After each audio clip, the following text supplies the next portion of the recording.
Hi guys, it's Andy from mcfcfantv and welcome to the Friday night social. So we've got three guests.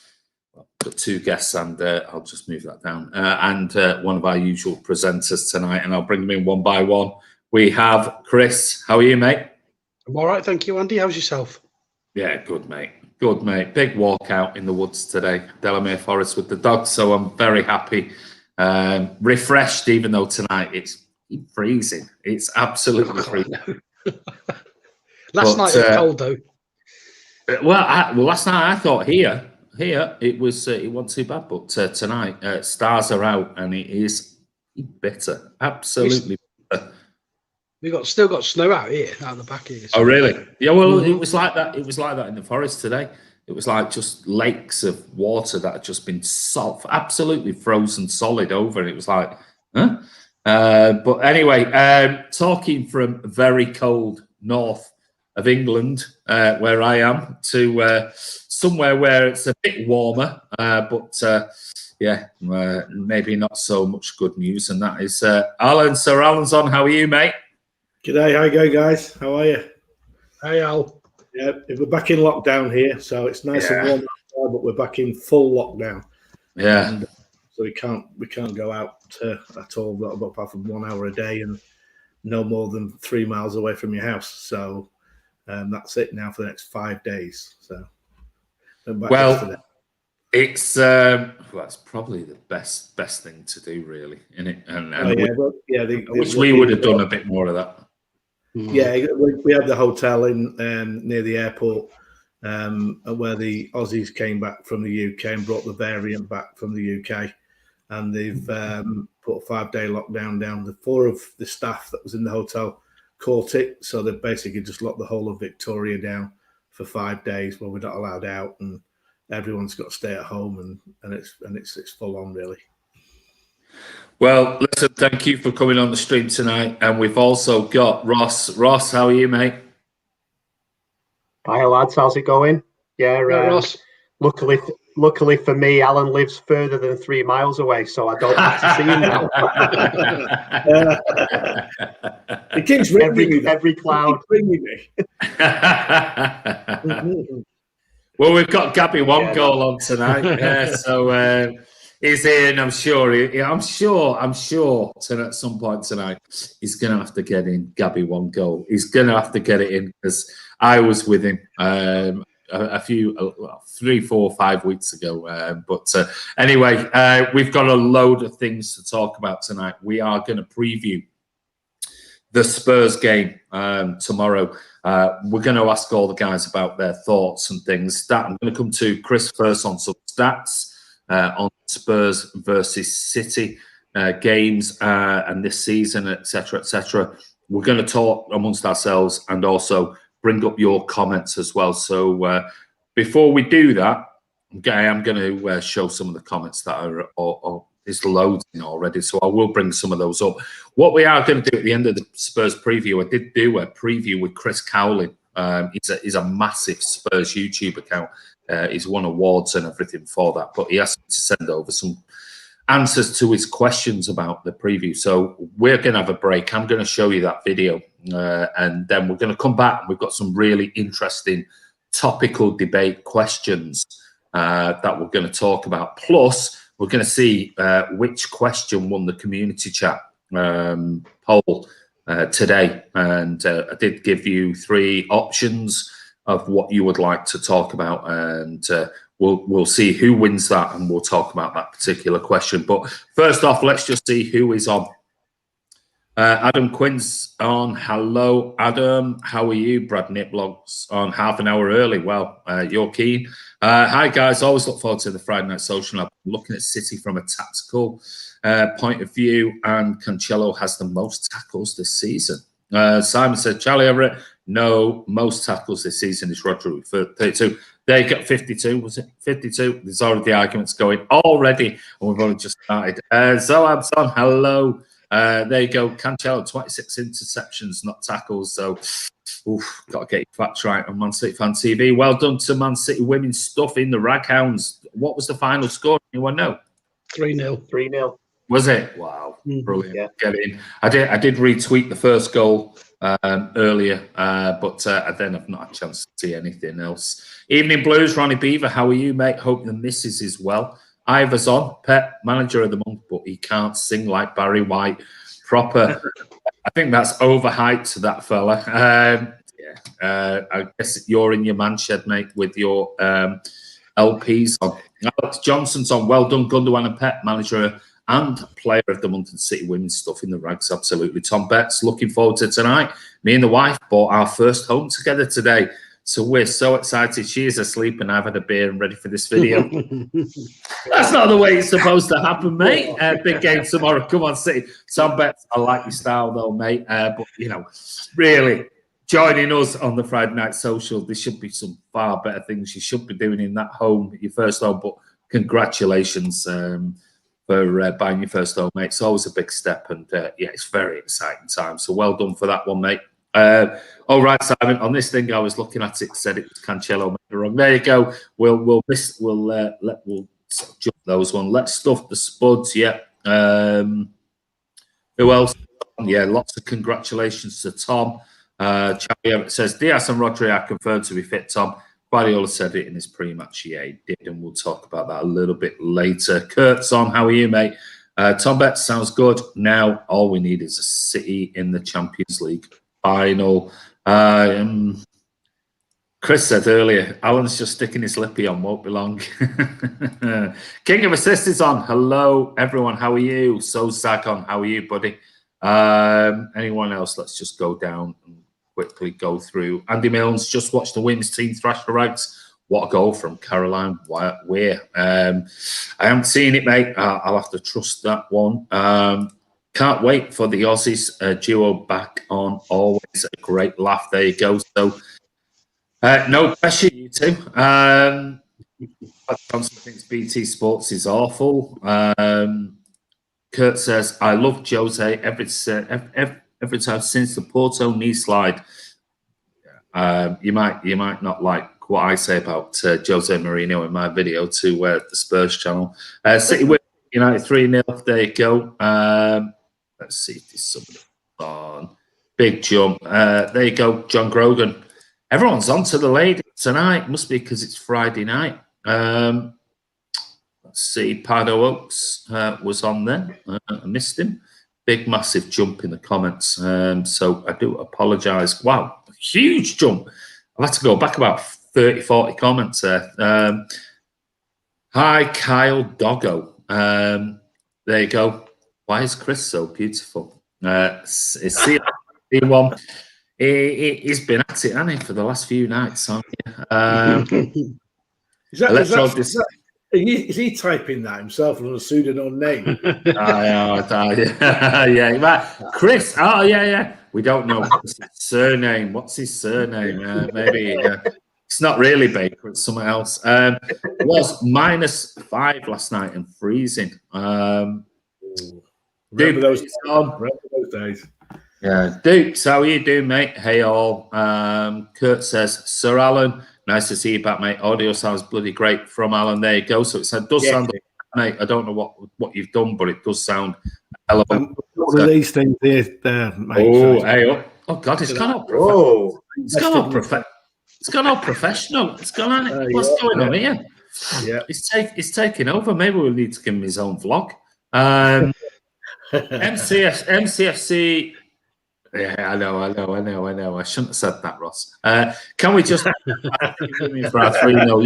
Yeah. Lots of big shout outs to the women tonight. Mucky's on. He says Maris has got to start tomorrow. Interesting. Heard KDB's back in training today. Pep didn't mention that in his post-match. Maybe you've heard something from someone else. Ocean Rage is on. Good evening. Sean Foggett is on. Hope we batter them after all they've given us in previous games with VAR. I agree. Anyone else? Let's just see. Is anybody new that I've not read out any of their comments? Neil Handstop there. Big jump again. Sorry, Neil. I was going to read out yours, but as usual on this, when you're going through them, so many comments. Just a massive. Oh, there we go. Neil, did you see Caroline Weir's Canona? Cantona. Was it Cantona? I'm guessing. Esque chip. It was a good goal as Foden's against Liverpool. Wow. I haven't seen it, I'll be honest with you.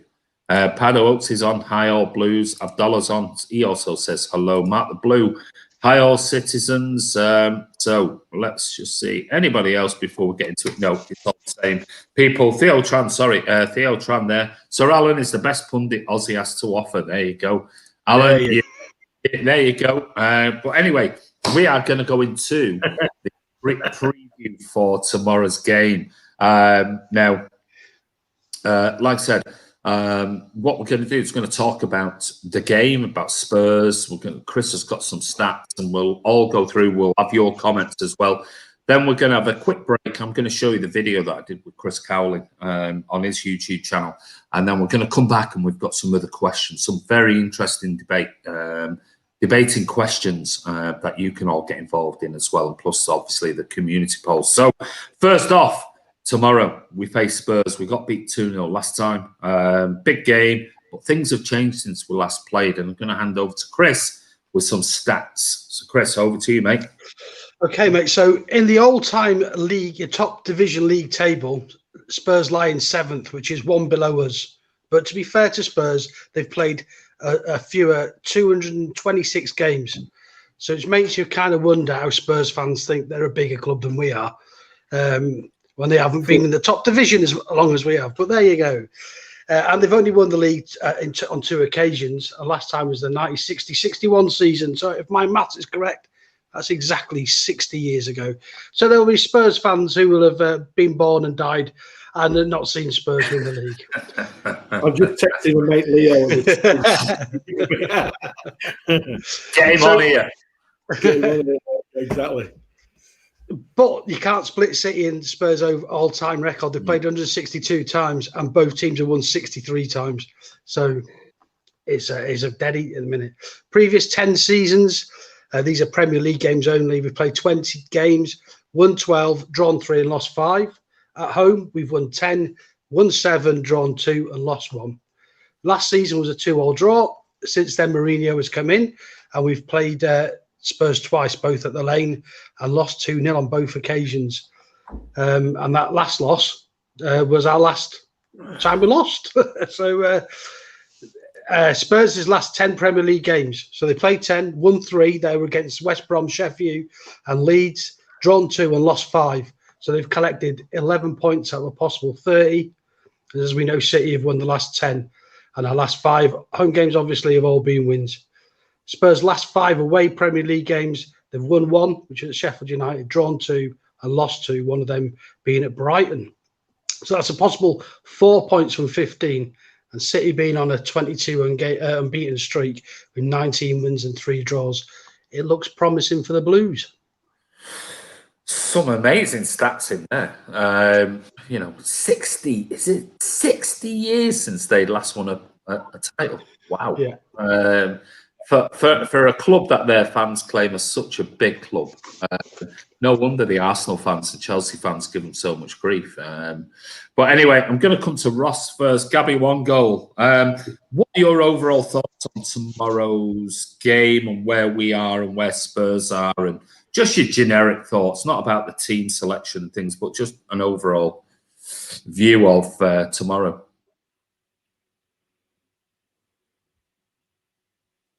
Has he heard you? I think he's. I think Gabby 1 goals, got no goals. Gabby 1 goal. Are you there? No. Okay, I'll come to Alan. I've got to you. I've got added incentive because one of my best mates is a massive Tottenham fan. London. So yeah, I mean, personally, hold on. Sorry, I went out. I've gone to Alan. Yeah, now. Can you hear me? We couldn't hear you. We couldn't hear you before. Hello? So I'll come to you, Ross, in a minute. Might have to refresh it. You might have to refresh your Wi-Fi, mate. I'll come to Alan. Alan, go on, Alan. Yeah, I've got obviously an added incentive because I've got one of my closest mates over here who's a massive Tottenham fan from North London. And, last thing I want to do is start losing to Spurs like last time because I never heard the last of it. So, the Tottenham game is going to be a tough game. They play counter-attack football, and Jose's pretty much an expert at soaking up pressure and then hitting us on the break. And they've got two quality players up front who could cause problems. Son always seems to cause us a lot of problems. And obviously with Harry Kane, he's a great striker. Whatever we might say, he's a great striker. Oh, God, yeah. Scores lots and lots of goals. But I do like Son as a neutral to watch him. But he causes us a huge amount of problems. I remember when we played them in the semi-final of the Champions League, and then we played them also in the league game directly after that when I was at the Etihad that day, and he caused us all sorts of problems that day. We managed to win 1-0, but I thought we were quite fortunate to come away with a win there, to be honest with you. So Tottenham, they have a bit of a hoodoo on us at the moment in the last few times we played them. But hopefully the way we've been playing, we should do all right. Tottenham results have improved since Harry Kane's come back into their side. So I don't think it's going to be an easy game at all. We are at home, but does that matter these days with no crowds there? That's debatable. So it's going to be a tough game. The one side that I think are capable of turning us over, even though they've not got too much possession. So we've got to be careful tomorrow. We've got to make sure we perform and especially take our chances when they come our way, because I don't think there'll be many chances for us the way Jose will set up. We'll see. Ross, you're back now. Is that better? Yeah, I think it's good old Aussie internet with everyone in the country being at home. So of course. Apologies for that. No, it's all right, mate. Like We're just saying there. I went to Alan first, rather than you. Then what's just your overview thoughts on sort of City versus Spurs tomorrow? Obviously, we got beat in the away game, and not about the lineups and things, but just the game in general. So personally, hate playing Spurs. I think for me, it's in that three hated games: Spurs, United, Liverpool. Don't like the fans, don't like the club. So that's just personally. So it's just one of them where, even though stats quite surprising, some of them, we've actually had some great games against Spurs actually. But as well, you throw Mourinho into the mix, and if I'm being honest, I'm confident because of the way we're playing. But Spurs, I think I agree with Alan. Spurs are probably that one team that could just do it with us. And I think team selection is really important tomorrow because of their front two. I mean, you've got to give it them. Their front two it's up there. So, and for me, guys, I know we've had the conversations about Kane in the past. And to have him in your team, you've got a chance against anyone. Yeah, Alan mentioned Son as well. Somebody, He's destroyed us. I mean, Tom Beck says, I'm thankful for social distancing, or I'd have to have the Spurs father-in-law around. Couldn't be some Maureen. Yeah, good point, that, mate. Chris, what are your overall thoughts on tomorrow's game? Because, like you just mentioned there, it's one thing with stats and everything and saying all in 60 years, but they've done okay against us. I know over the last 2-3 years we battered them at their ground and at the Etihad, but 2-0 earlier on in the season. Mourinho versus Pep, he'll always have them up, try and have them up against City when it's against Pep Guardiola. But what are your overall thoughts on tomorrow? Well, like Alan said, they got a top class centre forward line with Son and Kane coming back. So they're always going to be a danger. They link up brilliantly together as well. They don't actually play like two individuals. They very much are a partnership. But I read somewhere today that Mourinho's been given the vote of confidence from the board, and that they're not looking to get rid of him. So obviously there are problems at Tottenham. They've not had this part of this half of the season that's been, they've not done too well after leading the league after a few games when we were languishing at the time. But and there's a rumour as well that some of the senior players aren't too happy with Mourinho. Now that should not come as a shock to anybody because that's Mourinho all over. He falls out with all the senior players or whatever club he goes to. So in that respect, I hope there is a bit of that going on in the background. But Yeah, they beat us 2-0 twice now in a row at their place. Last year was 2-2, but we've done pretty well before that. So they're unbeaten in 3. But before that, we had the 4-0 couple of seasons ago where we totally battered them, and Kane trying to break KDB's leg and all that. I think we're in that good a run of form at the minute that we've got to be firm favourites for tomorrow. But as Alan has said, if anyone can do it, it's probably Mourinho and his tactics, his negative football tactics. I agree. Let Love Lead says, if Super City are able to beat Real Madrid, the club with 13 UEFA Champions League trophies back-to-back last season, it's our turn to win the UEFA Champions League trophy now and henceforth, in my opinion.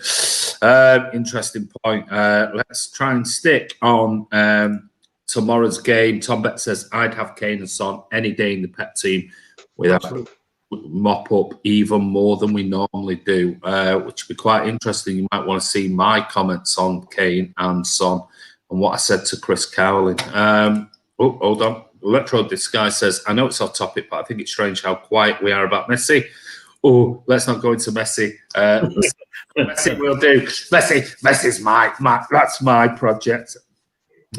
We'll go into Messi at some point on another vlog, maybe in the next 4 or 5 weeks or something when it gets to March, and we've done a pre-contract signing with him. Ivor says Spurs were great at Everton. They are shite at the back and shite in midfield and look tired already. They had a poor performance, didn't they? Like the other day, last week, it really, really poor. But like Chris said, could be a typical Mourinho. You know, get up this game, blah blah blah. Right, I tell you what.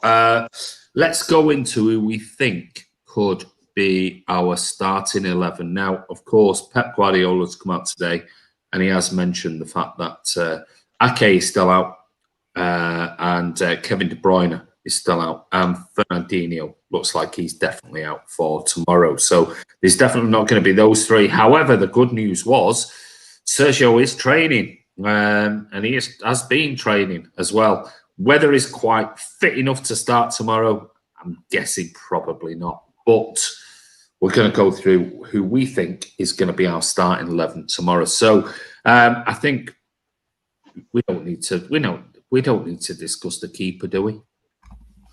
Really? No, Edison.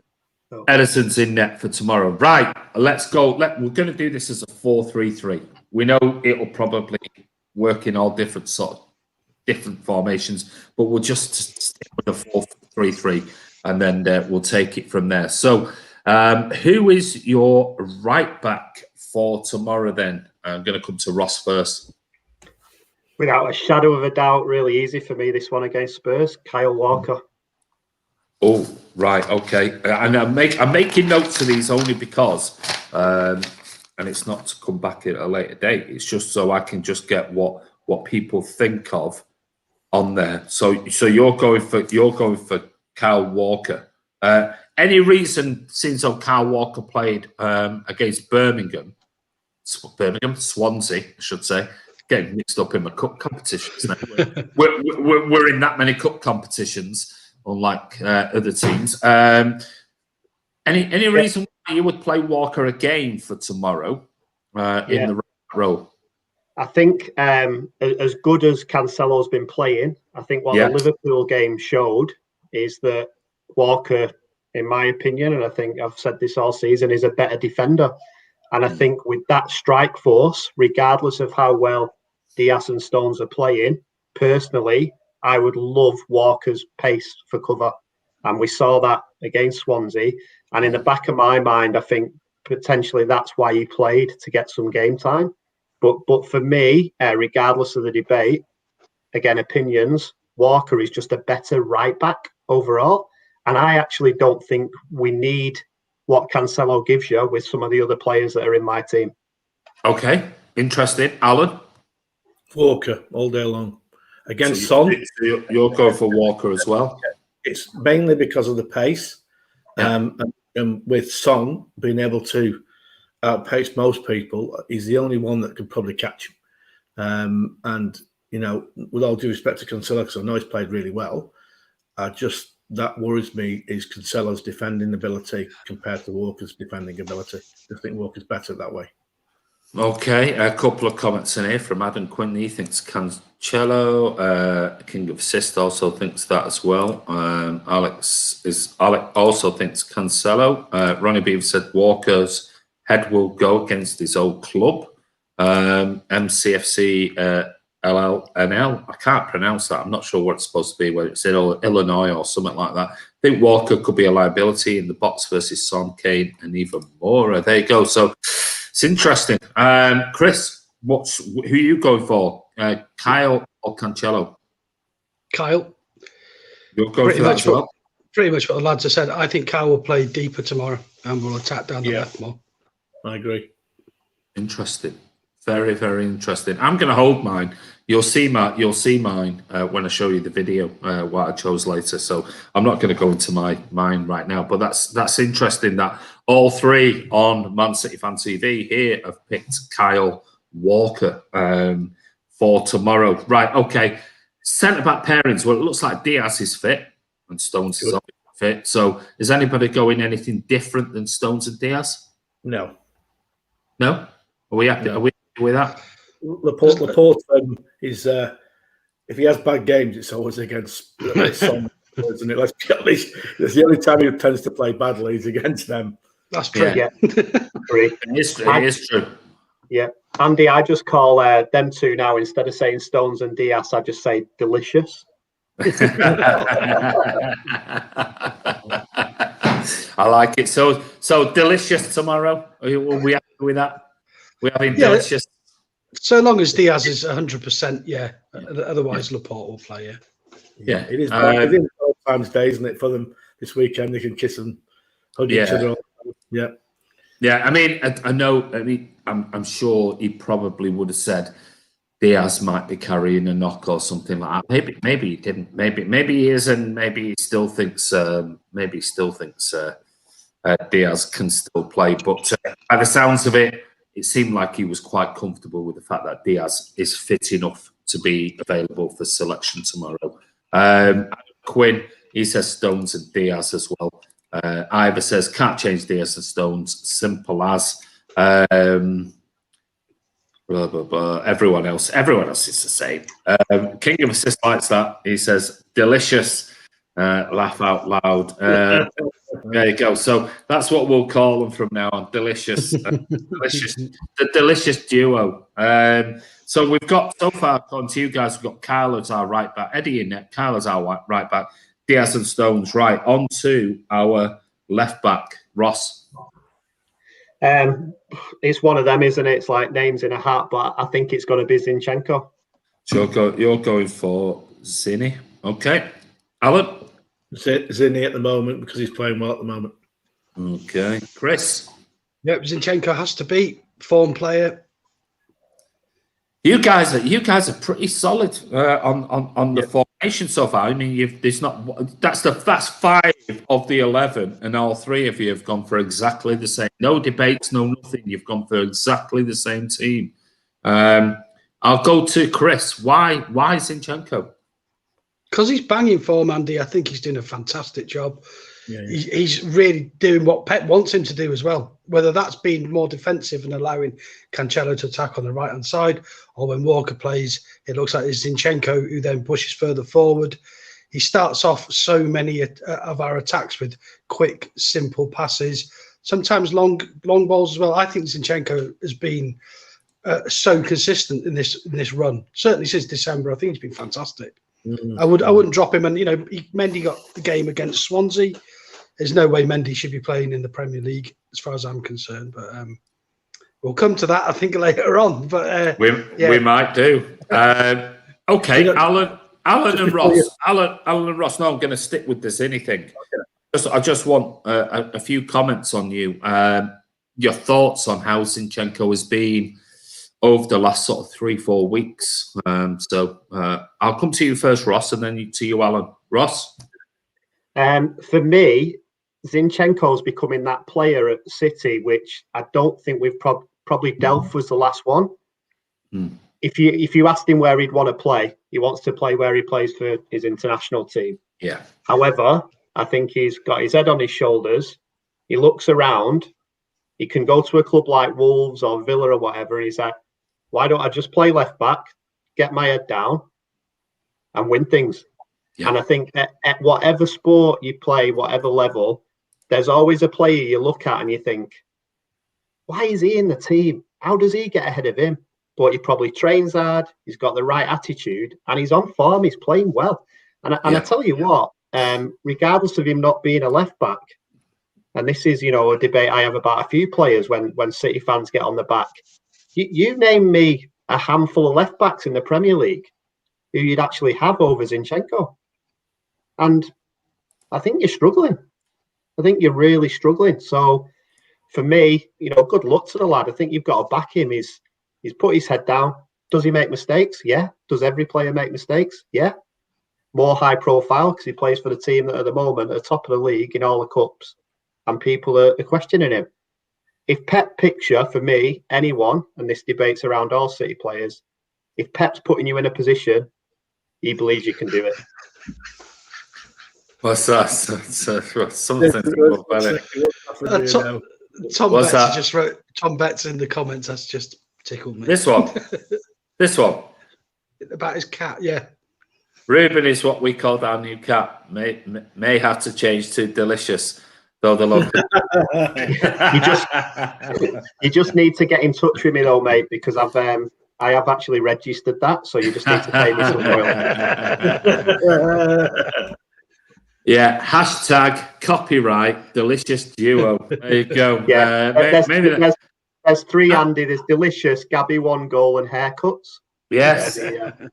Actually, you've just got a new business idea. Delicious Duo. But anyway. My wife's setting up a new eatery business, and I'm just thinking, Delicious Duo. That sounds quite nice. But anyway, lots of comments in here. There you go, Charlie Everett, Ross copyright, and all that. Yeah, there you go. So it looks like we have got our back five sorted by these guys, not me, by these guys. And you, most of you, I think, agree with them, apart from a few who thought Mendy. And that was Edison, Walker at right back, Diaz and Stones, or the Delicious Duo, as Ross likes to call them, or Delicious, and Zinchenko at left back. Right, on to the midfield three then. Chris, give me your three. We'll have the Welsh maestro, Rodri, Gundogan. Okay. And Gundo. Yeah. Bernardo. So you're going for that three. Okay, Alan. Exactly the same. And before you go on to Ross, I'm going to hold my hands up. Plodry, as I like to call him, is being promoted to Rodri, and for the last month, he's basically shoved it right down my throat, really, and he's performing brilliantly. He's been playing really, really well. So I know a lot of the other people all take the mickey out of my view on Rodri, but hold my hands up. He's proving me wrong, and good on him. Good on him. He's started to pass the ball quicker and move the ball quicker, and he's doing really, really well. So good on him. We all have those players, mate, that make you look like. I know. I've had plenty of them. Don't worry about it. I've had plenty. I know. Yeah. So he's doing well, and credit to him. But he won't. Let's just hope he keeps his form now till the end of the season. Yeah, I agree. Ross, your three. Is it same? Yeah, I mean, oh my Lord. Great that Alan come out and said that, because actually that's how I used to feel about Alan. So it just shows you how you can.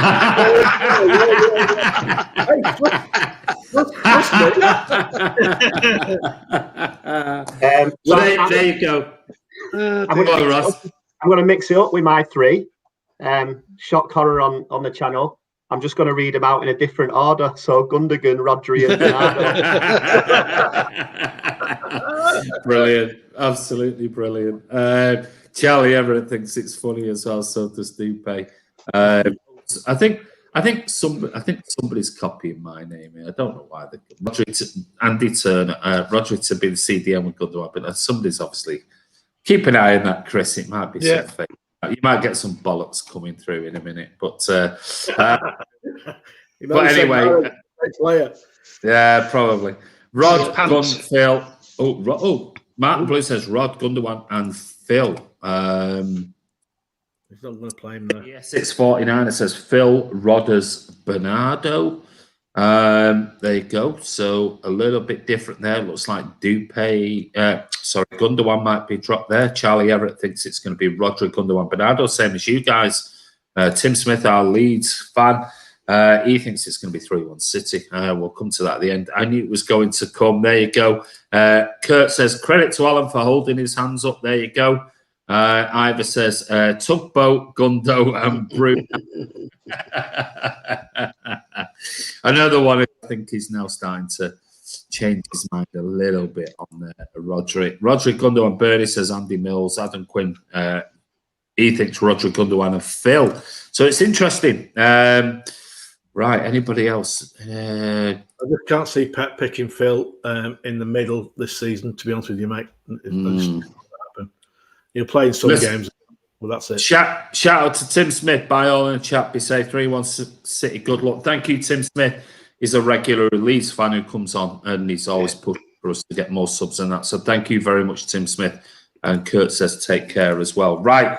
Oh, interesting. Well, that leads us to our strike force, our front three. So, Chris, away you go. I wonder if tonight you three are going to pick exactly the same team, because that would be amazing that three of you can pick the identical team when it's a Pep Guardiola team. But your front three then, Chris, I can only assume, and I'm going to ask one guess here, Phil Foden is on the left-hand side. Well, I don't know. I might even play him on the right-hand side, you know. Oh, well, you could do, yeah, but Foden? Yeah. Can I put Foden in? Yeah. Gabby and Raz. Gabby. Oh, there you go. So, and I don't mind which side Phil and Raz play on. In fact, the three of them can move around wherever they like. They can all play the three positions. Yeah, they can. Yeah. Andy Mills agrees with you, Chris, there. Sterling, Jesus, and Foden. Ivor says Gabby, Foden, and Raz. So I'm going to come to Alan. Alan, your front three? I think it's exactly the same as Chris, and because they can all move around, right? But I'm thinking they're going to start with a false nine, with Foden in the middle, and play Gabby on the left just to try and change it up.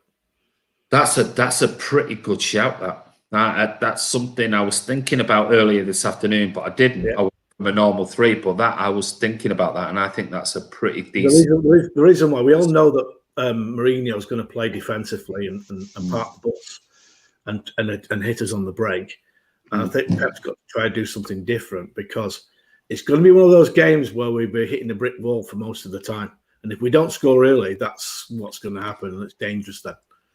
So I think he might change it up because of that.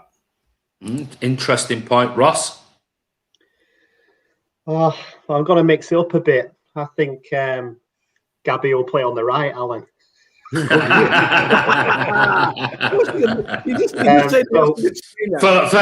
like 20 seconds of the game, as he moves that line. And then as soon as Chris said, actually they could all play everywhere, I was like, Chris, I've got the same three players. I'm struggling here to mix it up. Okay. But I actually think potentially with that three, I'm with Alan, but I think they'll interchange through the game, and I think Foden you might see actually potentially drop back into a middle like four, and then you've got Jesus and Sterling across the front line, just doing whatever they want to do, with obviously Walker and Zinchenko supporting. But I think what you've got with all three of those players is whoever plays the right or left will support the fullbacks, and I think that's the fantastic thing about when you play those three. They support, Gabby, Foden, and I actually think that's what Sterling's really added to his game when he's not been scoring goals. You saw it against Liverpool. He tracked back, and people don't give him credit for that. So it's Philip Walter Foden, Gabby 1 goal, and Raheem King of the haircuts. There you go. So he's got all three copyrights in there. So there you go. So he's he's got them in there. So before anyone tries to nick them, Ross got them already. Tom thinks Aguero will start tomorrow tactically. made it out like he's not ready, and that will be a shot. Interesting. Charlie thinks Aguero's not ready, mate. Jack Lee thinks Foden, Sterling, and Torres. Haircuts, sauce equals Ross. There you go. That is. I don't think that has ever happened on Man City Fan TV. I think that's an absolute first. I will say to you, I'm not with you. For obvious reasons, because I can never pick a pet team anyway. But Is Mahrez well, it could be. It could be. You'll have to wait for my lineup when I show you the video after this chat. Before we move on to the next segment of Scott Carter tonight's Friday. You'll have to wait for the video. But I honestly don't believe. I honestly believe that is the first time that we've had 3 guests on the channel, and I'd say Chris is a guest. I'm including him as 3 different opinions, and you have literally picked exactly the same team, and that's unheard of. Especially in a pet team. We all argue over different positions, don't we? But there you go. These 3 think it's going to be Edison. They think it's going to be Walker, Diaz, Stones, or Delicious. Zinchenko, Rodri, Gundogan, Bernardo. They're going to have Foden with Raheem Sterling and Gabby Jesus up front tomorrow. Wow. Gabby won't go. I will. Gabby won't go. I will be happy with that. I really will. Let's see what else is on. Kurt says, scared about rushing Sergio, but we trust in Pep. Yeah, we'll wait and see tomorrow. He'll be on the bench because he won't be. Play all the time, really, so I think he will be. Hands up if we now believe in 3 years Rodri will be as good as prime Busquets. I think that is Tom Betts. I think he's got a bit to go yet before he hits that level. But if he continues doing what he's doing in the way he's improved in the last 6 weeks, there you go. Charlie Everett says Andy's playing Cancelo instead of Walker. Charlie Everett just likes to spoil everything, doesn't he? He can't hold his own piss. But anyway, let's move on. Ellison to take the next penalty. What do you reckon? Penalties. Go on, we'll very quickly around the room. Who takes the next penalty? I don't like keepers taking penalties. If the keeper saves it, game plays on, and you've got a goalkeeper sort of like, 80 yards away from his own goal. It's not for me, but what you thought, Chris? Penalty taker? Gundo. Stick with Gundo. Okay. Alan? I hope it stays at Gundogan, but long as it's not Sterling, for God's sake, please no. He gives me the shivers when he has to think about shooting. Please. Changed it around though, haven't they? We've had a lot of times where we've changed penalty takers after they've missed a couple. Now Gundogan missed a couple. The thing with Sterling is if he plays on instinct, he's fine. Yeah. But when he has to think about it for 10 seconds, he snatches at everything. I mean, the point wasn't about Sterling per se, because I personally wouldn't want Sterling on the penalties, but I'm just saying, Pepper's notoriously, and I don't know how he works it. We don't know how he works it. Does he do it? Does he say, it's over to you lot? You out between yourselves? Or does he go, I want X, Y, and Z? That's it, that order. I don't know. We don't know. I don't think he's ever come out and said, this is what we do. So nobody knows, as far as I'm concerned. So I'm just saying, Gundogan's missed a couple. Who else would you go to in your lineup? Because you've basically gone. I'm taking it. You won't have Walker and Zinchenko or Edison. Maybe you will have Edison. You won't have Stones and Diaz. You probably won't have Zinchenko. But then you've got Rodri, Gundogan, and Bernardo, Foden, Gabby, and Raz. And you've dismissed Raz. You've got Gabby and you've got Foden, and you've possibly got Bernardo. Yeah. It is a problem because the last couple of years, our penalty taking has been awful. Oh, awful. Absolute terrible. I don't understand what the issue is. Surely we've got people that can remain calm taking penalties. and stick the ball away. But they don't seem to. They don't seem to stay calm taking penalties. They're snatching at it. Psychological, maybe. Who would you say, Ross? Phil Foden. Yeah, that's a good shout. That is a good shout. And guys, you're I'm going to say you're the right age, but and maybe I've made this up, but I'm sure when I first started playing football, a lot of penalty takers were centre halves. When I took all penalties. I only, as a teenager, I was a right winger and a centre forward, so I took all the penalties. So I don't remember centre halves taking it in my teams. But I'm thinking about going back to it. There was a lot of defenders in the early days, weren't there? Stuart Pearce. Yeah. When you go back to a lot of them left backs and things, and I always found that people with left foots, to be.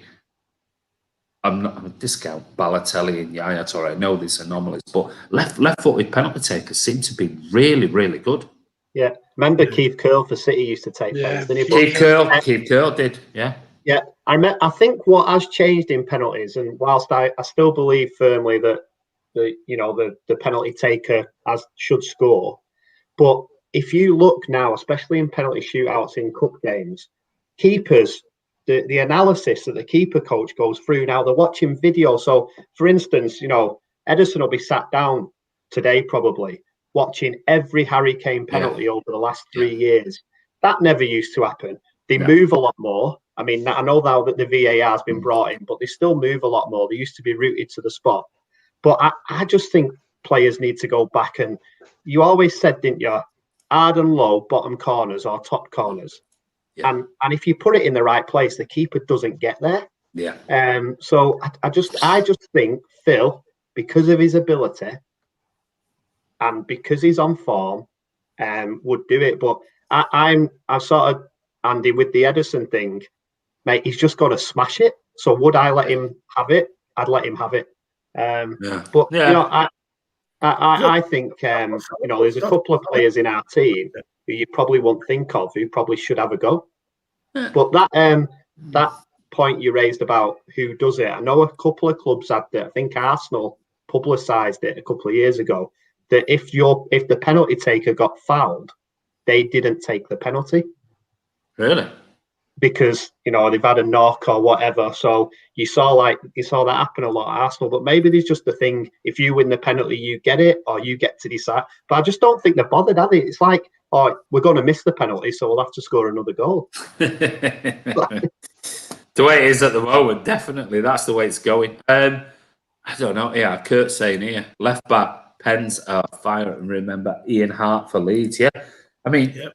And we said it on the other night, didn't we? We've not seen a good penalty taker at City since Balotelli and Yaya Toure. I mean, since then, they were superb at penalties. Since then, it's been hit and miss. And it surprises me when, I think, was it you, Chris, who said the other night that Liverpool scored 19 penalties on the run like that? And it's like, Jesus, we probably missed 12 out of 19 or something, or 10 out of 19 of our last ones. And you think, how does that happen for a team that is so free scoring, broken records, and scored the most amazing goals, but in front of goal? Are we really sitting down? Are they really sitting down with these guys and going, this is what we should be doing? Or are they more just going, well, if we miss it, we'll score another anyway, so it don't really make much difference? I don't know. Well, because I don't know. We don't know, do we? We've no idea. Right. So there's your lineup from the three of those guys, and that is Ederson, Walker, Stones, Diaz, Zinchenko, Rodri, Bernardo, Gundogan, Phil Foden, Gabby Jesus, and Raheem Sterling. Right, on to the score predictions before us three have a quick break. And I will show you the questions that I answered with the Spurs opposition fan channel. So I'm going to come to you, Chris, for the score prediction. 2-0. You're going 2-0. Okay. Alan. 1-0. City. 1-0 City. 1-0. You're going close one. Ross. 2-0. You're going 2-0 as well. Go on, I'll push you. I'll push you just only for a bit of a laugh. Chris, goal scorers. 2 Gundogan penalties.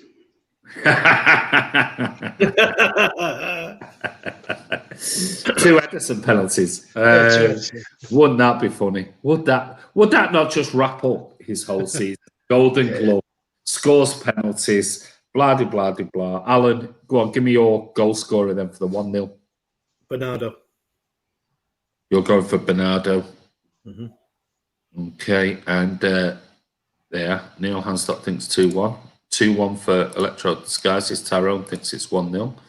Ivor thinks it's 3-0. City Chippy thinks it's going to be 3-all. Wow, that'd be some game. Stanley on pens. Yeah, we'll get him on pens, mate. No problem whatsoever. Dupe thinks it's going to be 2-1 to 2-1 Spurs. Was that? Yeah. Dupes, what are you doing, mate? Come on, Charlie. Charlie Everett agrees with you and Chris and Ross. He thinks it's going to be 2-0. Gomez, Scar 13, 2-0, including a penalty. Wow. Did he miss one? Did he miss the penalty? That you I didn't know. Curtin 3-1 will play out like the Chelsea game. Gabby Gundogan scoring. Oh, he's even giving you the scores there. 4-1 to City. 3-1 said Zoab. Leonard thinks it's going to be 4-0. Tom Hudson 5-1. Wow. He's taken over Martin's black mantle saying 5-0 or 5-1 all the time. Yeah. I'm actually now, because of that scorers question, Andy, I don't know whether to change my score, because I actually think, so obviously 1 goal's got to score. Standard. 1 goal. Gabby 1 goal. Yeah. Well, I actually fancy Sterling and Foden. So I'm going to go 3-0 and Foden, 3-0. Gabby and Sterling. Foden, Gabby 1 goal and Sterling 3-0. Wow, that is interesting. Anthony Gaming 67 says 1-0. Here, Carl says 4-1 City. Sean thinks it's going to be 3-1.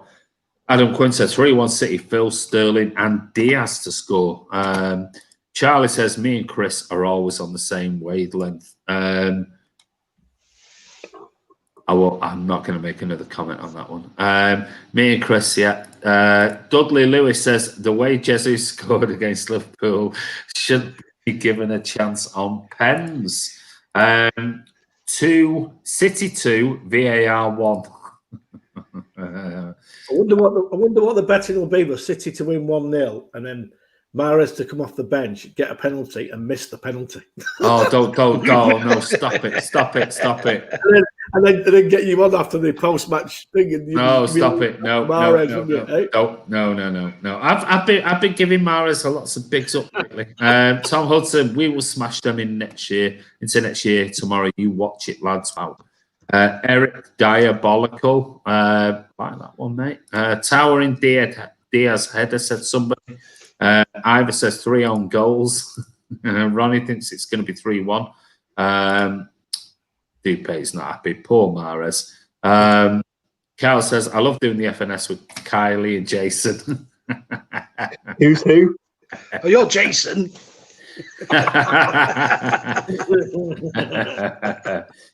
Ivor's made a good point. Why don't City take pens from further out? Yeah, that would definitely sort us out.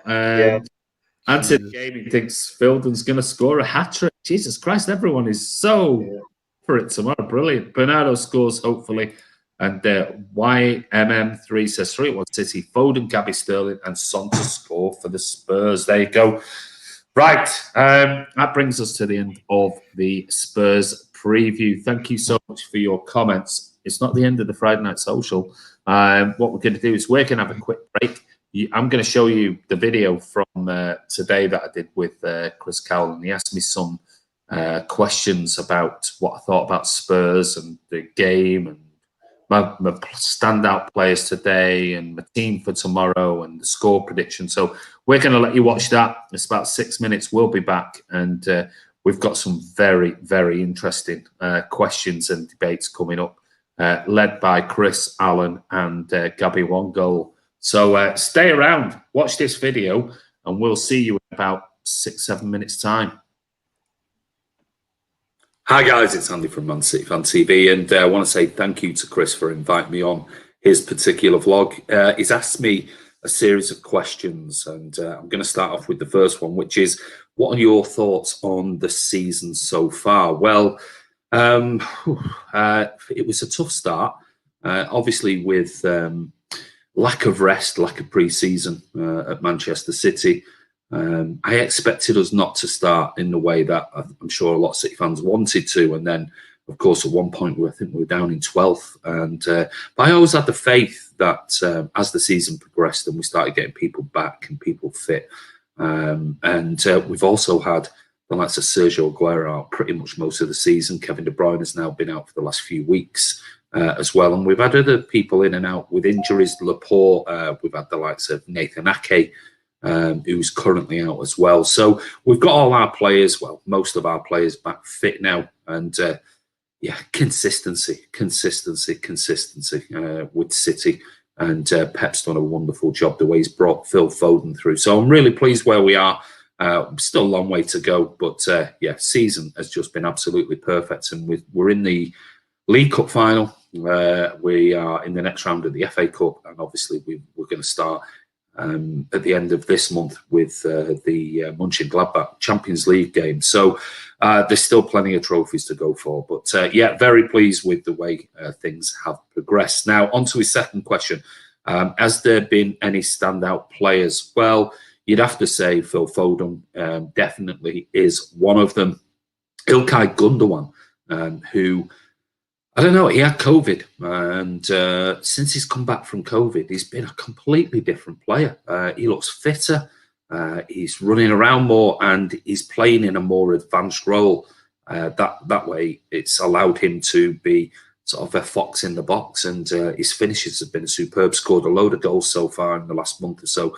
So Ilkay Gundogan, big shout out to him, and he's always been an absolute class player. Just he was not getting much of a chance, and then obviously injuries. Another one is Joao Cancelo, right back, as a defender in a natural right back role. I don't think is as good as Kyle Walker, but going forward he brings so much more. Very flexible, can play in that false 8 role, and when he's been playing in that role under Pep over the last sort of 6-8 weeks, he's been absolutely fantastic. And the final shout, Ruben Diaz, what a signing! 23 years of age, absolutely phenomenal. It's almost like what happened with Liverpool when they signed Van Dijk. We were just desperate for a replacement, let's say, for Vinny Kompany, and he is looking like that particular replacement. Could be an absolute bargain by the end of it, and has still got another 10, 12 years at the top of his game. Shout out to John Stones as well, come back from a difficult time, personal stuff off the field, but since he's come back, partnered with Ruben Diaz, he has been phenomenal. And then we've got the likes of Sterling and everyone else starting to come into form, Bernardo Silva as well. So yeah, wasn't just one player. You know, I think this is a team effort, and this is the difference between other teams and where we are currently in the Premier League. Your thoughts, my thoughts on Jose, Spurs, and the season so far? Well, I mean, looking at the table, you're 8th, 22 games, 36 points. And I think just your last 5 games says it all. Win, loss, win. I mean, that's just unpredictable form. And you only have to look, I think, ahead of you are Everton.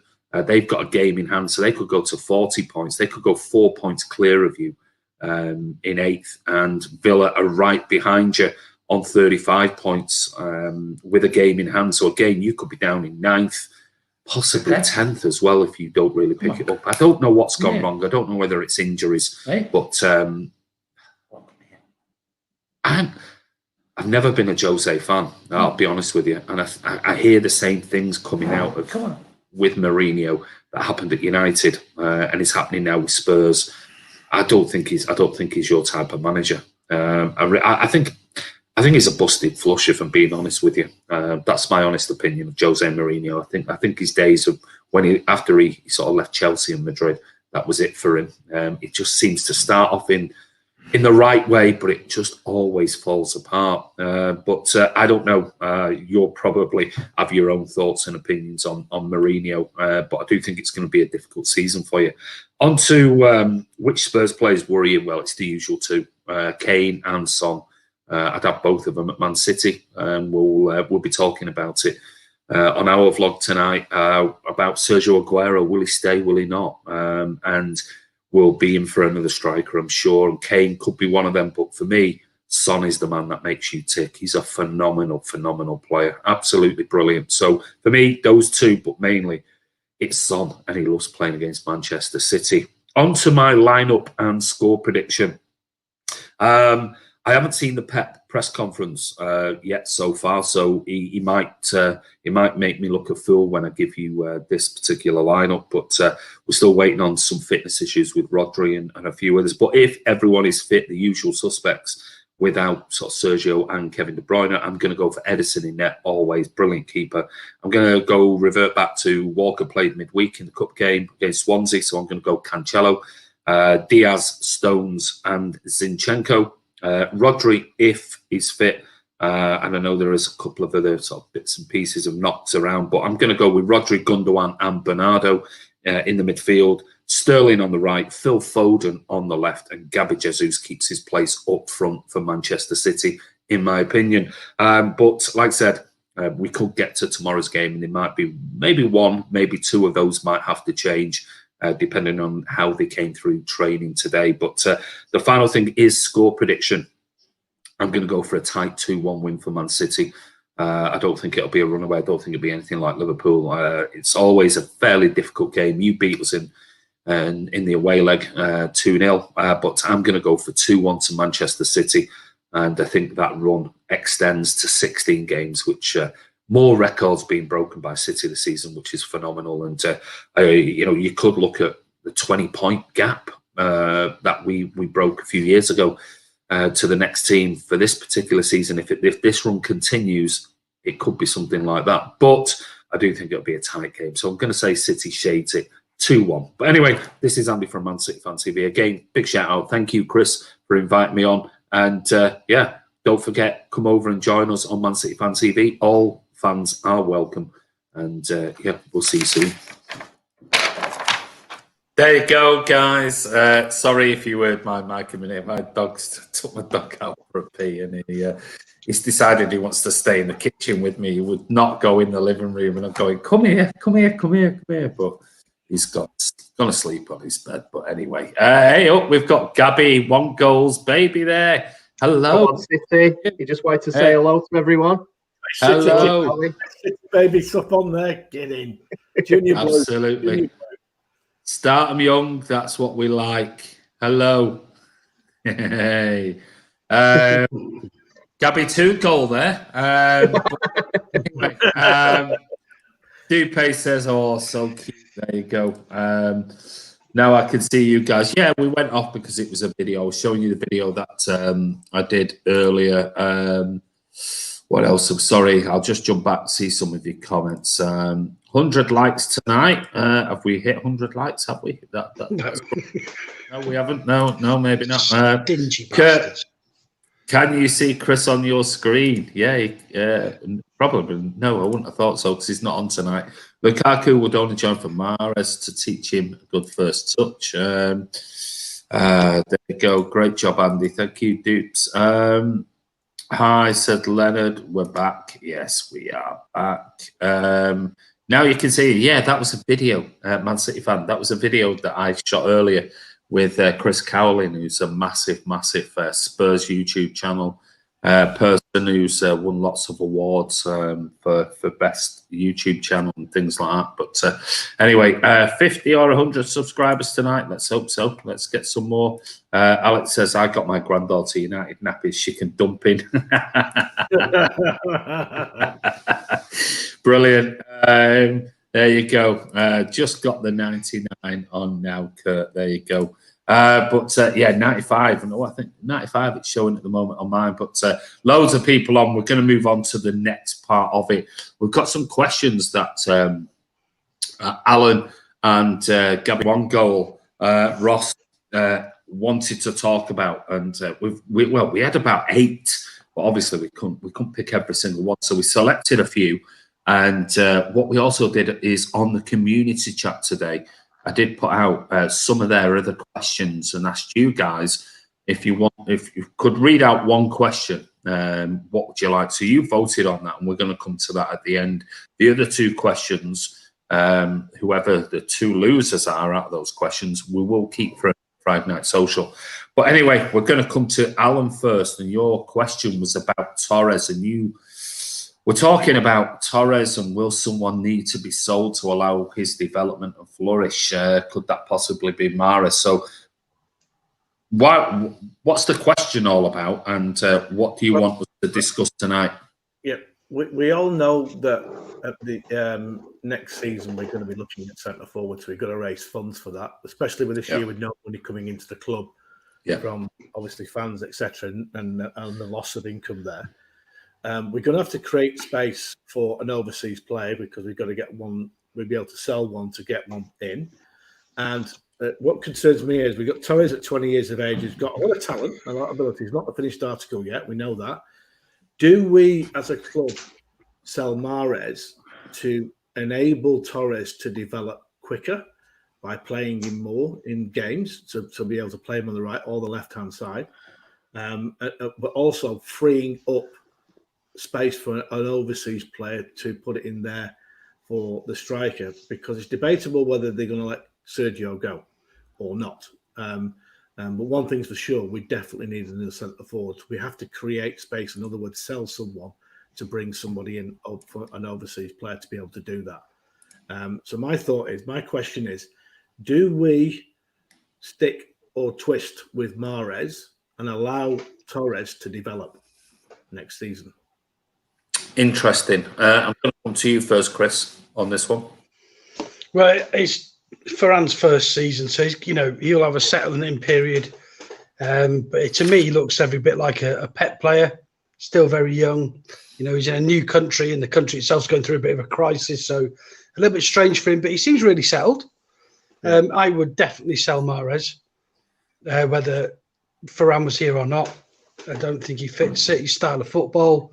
Yeah. But everybody knows that anyway, so I'm not going to, go too much into that. I guess the problem for Ferran will be is if City do go and buy Messi, because does he then take, one of those bursts? You'd imagine if we buy Messi, the Messi's going to become like a KDB or a Raz, who will be an ever-present in, certainly in the big games. So that could be a problem for him. But I've got to say, he's impressed me so far. And the only thing I would say, if Messi comes and Messi was to stay for 2 seasons and Ferran decided that he was to move on, I think we'd make money on him, because I think we've spent peanuts on him really for how good he looks. I don't want him to. I want him to stay and I want him to progress. I don't personally want Messi to come. So no, I think we've got enough options on the wings anyway. And he's just himself coming back from COVID, so I think he'll still play plenty of games this season. He looks a hell of a player, and he also, like I say, I think he just fits the Pep style, mate. So I don't think Pep would be wanting to get rid of him. But don't you think that I don't know how many years Mahrez has got left on his contract, 1 or 2 years left after this one. We can cash in and get some money for him, and decent money. I think we'll be able to get 30 million for him. I think quite easily. Yeah, possibly, mate. But and that we have. I know the club has to raise funds to be able. That we've sold Angelino's been sold tonight. So Angelino's gone. So that's about 20 million that's sitting in for the summer already. And I believe Bayern have got their next payment to pay for Sane. I'm not sure how much that is, but 17 million.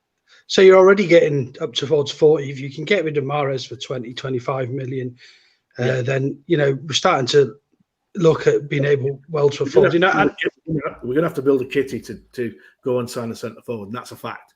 Because at the end of the day, to satisfy FFP, we're going to have to bring some money in to be able to spend big on a centre forward, because centre forward is going to cost us a fortune. That is I agree, mate. But but a transfer is amortising it over however long it is. So it's not like we need to find 100 million to spend 100 million. And if somebody like Mahrez and Sergio doesn't stay, who's on massive wages, then I think we can bring him in. I don't think we'll. Yeah, I think Sergio got one. Yeah, and I think someone was saying the week about Haaland coming. No, I'd love to see Haaland come. Yeah. But if the rumours are that it's a 400k a week, then we shouldn't touch it with a barge pole. I can't believe that's what he'd be asking for, and I can't believe that's what City would even dream of paying for him. No, well, it's a toss-up between, I think, Haaland going to City or United. People say, he won't go to United because of his dad. When he went to Molde, it was Ole Gunnar Solskjaer that brought him there. So we got to remember that he has got a relationship with Ole already.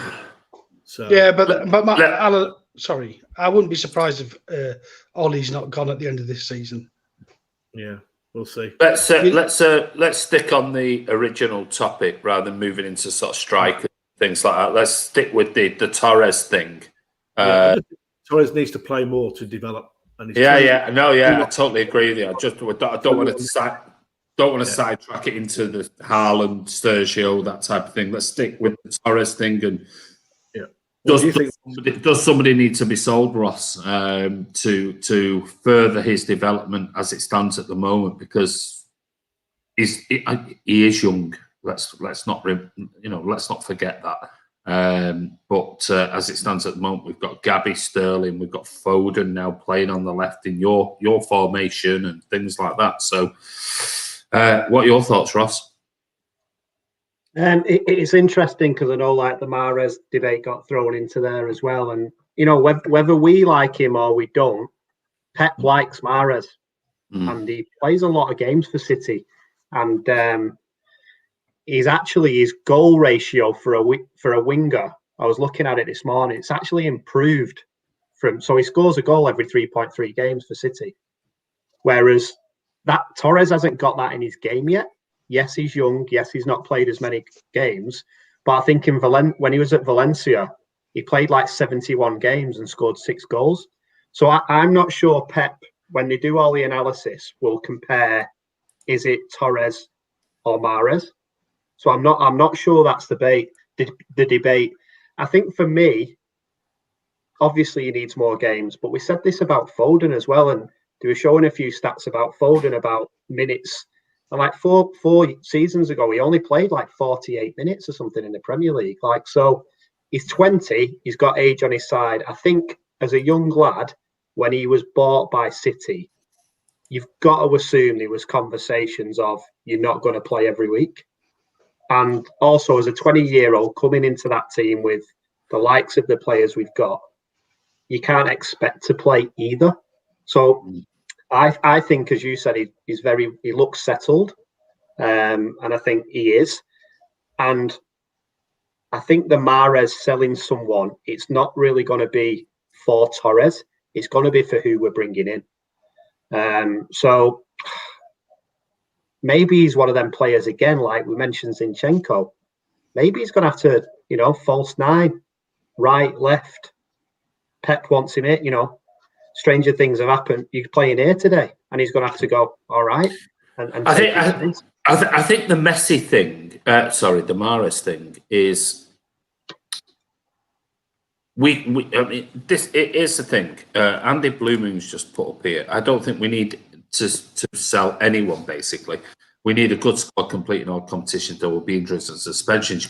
You've got to think also, Andy Blue Moon, is that the chances are City will be signing players in the summer. Now, we could buy a Harry Kane, English player, but if we start going down the route of Haaland and Messi and all these other players, they're foreign players, which means we can't just buy in a load of foreign players because we need to sort the squad out for the homegrown and everything else. So it'll mean if we do bring these players in, there are going to be casualties of war, and I'm looking at it, and I'm not saying Mahrez has to go. I'm just saying, who can we get money on right now at their age that will be a big final payment for that player? Yeah, we're not going to get anything for Aguero. So, if Aguero leaves, he leaves, and that's it. So there's no money coming in for an Aguero player.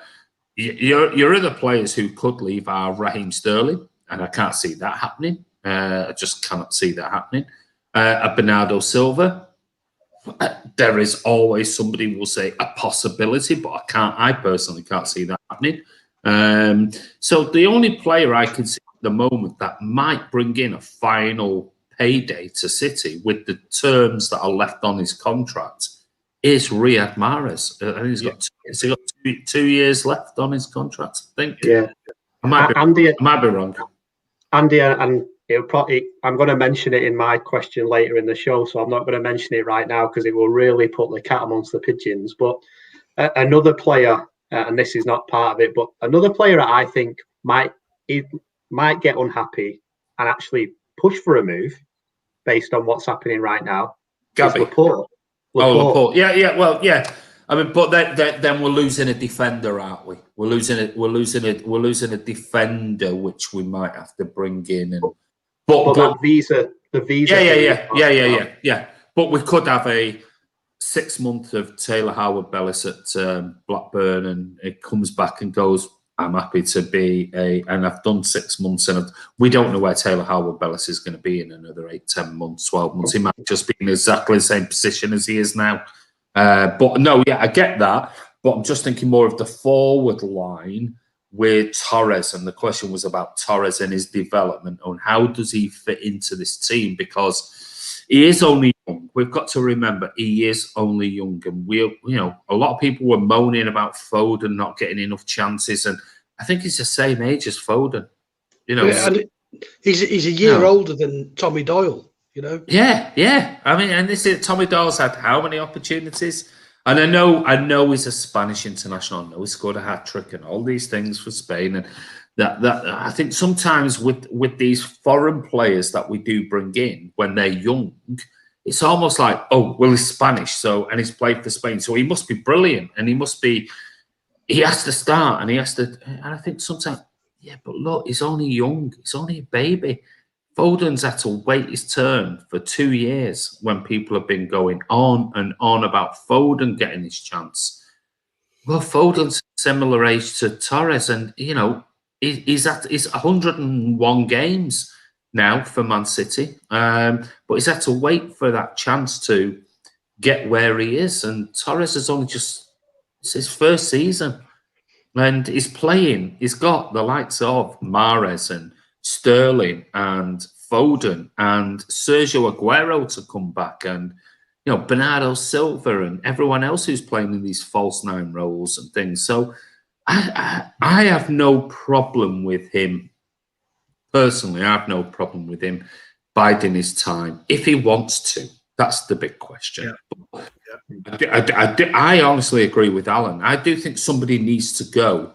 Somebody needs to go because I do think we'll be signing somebody in the summer, whether that be a Haaland or whether that be somebody else or Messi or whoever. I think somebody out of this current squad, we need to get some serious capital back on to help with whoever comes in and possibly give, because I can't see us bringing in a Haaland or a Messi and things and Torres getting very much game time next season. So I agree with that one. I do think somebody needs to go, and the only person I'm looking at is like the players I've said. I don't know what the answer is. I really don't. I mean, we've got some comments that have come in here. Mendy, Mahrez, and Garcia must go. We're going to talk about Mendy later. God, why do people have such with it? CHL, BL, Firestorm. Mahrez needs to go. Charlie thinks Mendy is going, but again, if we'll talk about Mendy in the left back situation later. Just so the viewers know that we're under visa restrictions on how many overseas players we can. Yeah, have. Absolutely. We're at the limit now. It helps. I think Alan, I think we've got one space for home player. That's right. So to create, if we want to buy overseas players, we have to let go overseas players. Yeah, we do. That is the rules. We can't just bring in overseas players and not let anyone go. Yeah. So we have to start juggling and trading in a way that we know if we've got to get people out the door to bring in new ones if we want fresh faces.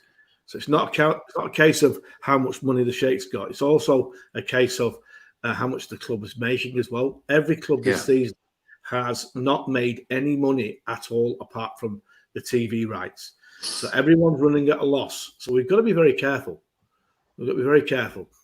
We have, and it's not just about bringing him in. Somebody's saying Haaland is homegrown, blah blah blah. It's not about that. We're talking about other players coming in and other players going out. The question here is about Torres' development.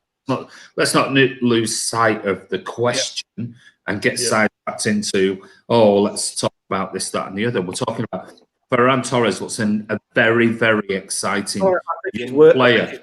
Developing and absolutely to allow him to develop, and then if we're going to sign somebody else, if let's say Mahrez goes for argument's sake, we can buy in another area of the team that absolutely I'm just thinking people are saying, well, Haaland's homegrown and this, that, and the other. It's not about a centre forward. We're talking about Torres' development and how does he next year get into the team, and that would mean let's face it, put it this way, if Torres was given a chance early next season or the end of this season, who knows, he might end up, because of injuries, playing in the Champions League quarterfinals or semi-finals or a final, let's hope, or whatever, or wins us the league with goals and things like that. Next season Pep might play him. Where does that leave Riyad Mahrez then? Where does that leave maybe one or two other players? Where does that... So we've now got these players on huge amounts of wages every week, with their contracts now running down.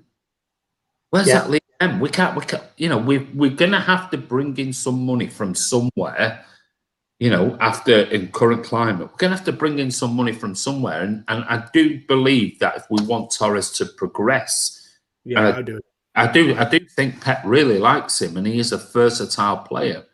And I'm not saying it's Mahrez, but I'm saying we do need to get rid of somebody to bring money in, not necessarily homegrowns and foreign players, but we need to bring some money in. The only players at the moment we could possibly get money for, well, forget Kevin De Bruyne, because he's not going to sell him.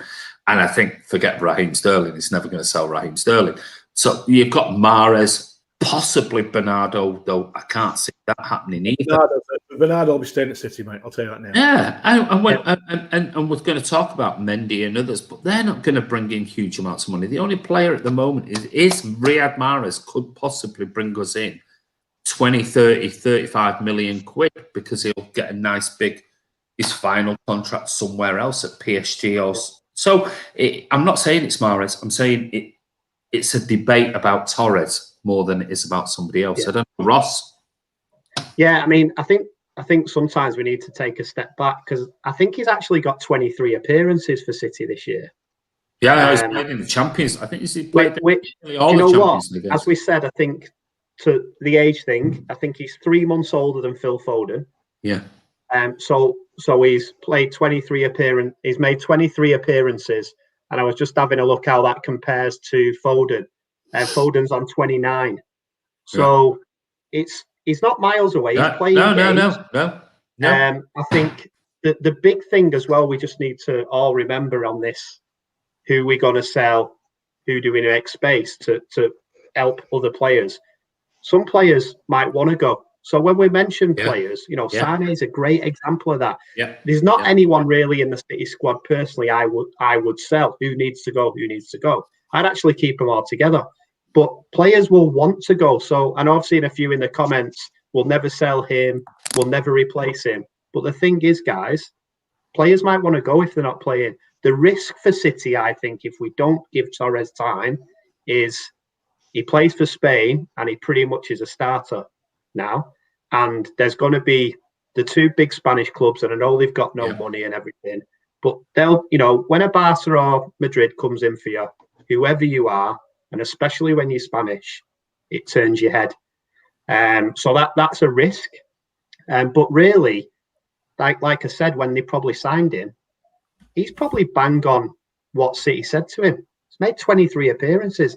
And I think Andy's point about the injuries, You know, you look at the last few seasons, Delph got a chance and became a Premier League winner because of injuries. He was never going to play. Zinki's got into the team in the last few years and played.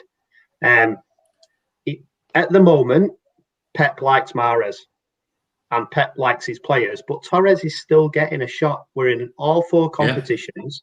There's games enough for people.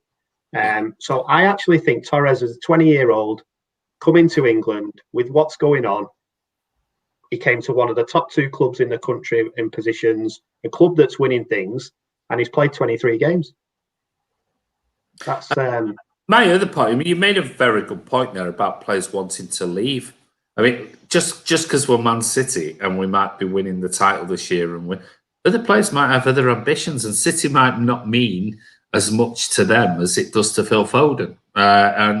Like you said there about the Real Madrid and Barcelona's and the draw of Spain and the Spanish and everything else, I'm sure the likes of Cheeky and Varane, both being at Barcelona, Pep being at Barcelona, will be going, well, I'll tell you what, if he's a regular starter for Spain and he wants to leave, and the likes of Real Madrid and Barcelona are looking at this, well, we spent 20 million on him. Let's shove 80 million on him and say, well, if he's that good, there you go, that's his cost. And we know that those clubs at the moment, well, certainly Barcelona, have not got that money to spend. So we're in a very good position. Now, if we bought it for 50, 60 million and he was in the position he is now, you're now going, blah, blah. He suddenly plays really well for Spain. We go, well, we're only paid 20 million for him. If he really desperately wants to go to Spain, Atletico Madrid or Inter Milan or Juventus, and he doesn't see his future in Manchester, at Man City or the Premier League, well, you just slap on a massive big, let's say, 80 million quid. Look at him; he's a starter every game for Spain. He plays 1 in every 3 for City. He's won titles. He's done this. He's done the other. It's 80 million quid. Simple. Well, that's a massive. It's a huge. So the Mahrez thing might be a total misnomer. We don't even have to discuss that because it's Torres is the one that. I'm not saying what I want. I'm just saying. So you don't know what's going on in the background. Yeah, Sani left for the same reason. Yeah, of course. Yeah, his head turned. He wasn't City wanting to get rid of him. He wanted to leave. Yeah, of course. Yeah. Absolutely. I mean, I think Pep said we'd offered him a good contract and blah blah blah blah, and it was one of those. So just a shame we didn't get any more. But that's an interesting one on Ferran Torres. It's going to be interesting because I must admit I really like him. I do think he's really flexible. But my question would be very quickly around the room, yes or no. There's no debate on this one because we need to move on to the next question. Is he another Gabby Jesus? Chris? No. Alan? No. Gabby, 1 goal. Sorry, what do you mean by is he another? Is he another Gabby Jesus whereby he'll always be a second starter and he could possibly play better in other positions and things like that? Is that one of those flexible players that comes in and out but will never ever be that number 1 at Manchester City? At the moment, I'm going to say yes, but I'm going to say it's a very happy yes. Yeah, I agree. Because I am I'm a big fan of Gabby. He's not our number 1 striker, but I would take him as our number 2 every day of the week. So if that's what Torres is, he's not Sterling, he's not Foden, I'll take it. Yeah. I mean, that question wasn't a slight on Torres because I'm really excited with him. He's a young kid, and I think he's done brilliant since he's come in. But I'm just thinking the City model and everything else. If now people are saying we've got to get Haaland this summer, and we've got to, you think. That's all right. Okay, well, we'll get Haaland, and then what? Who else is being dropped then? Because is it going to be Torres for Sterling? Can't see that happening because they're 2 different players. Sterling brings rapid pace and drives in. Torres is a nice, technical, gifted player. Phil Foden then? Do we drop Phil Foden? Who's possibly by this time next year going to be a regular in the England team, and So this is the whole thing. Is Torres going to be the well, I'm happy to sit on the bench and I'll play one every 3-4 games and I'll play in cup competitions. But by the way, I'm starting for Spain every time, every international. It's a difficult one, but this is the problem. It's not FIFA. This is what the managers, the board, cheeky Ferran have got to deal with, and Pep's got to keep these players happy, all of them.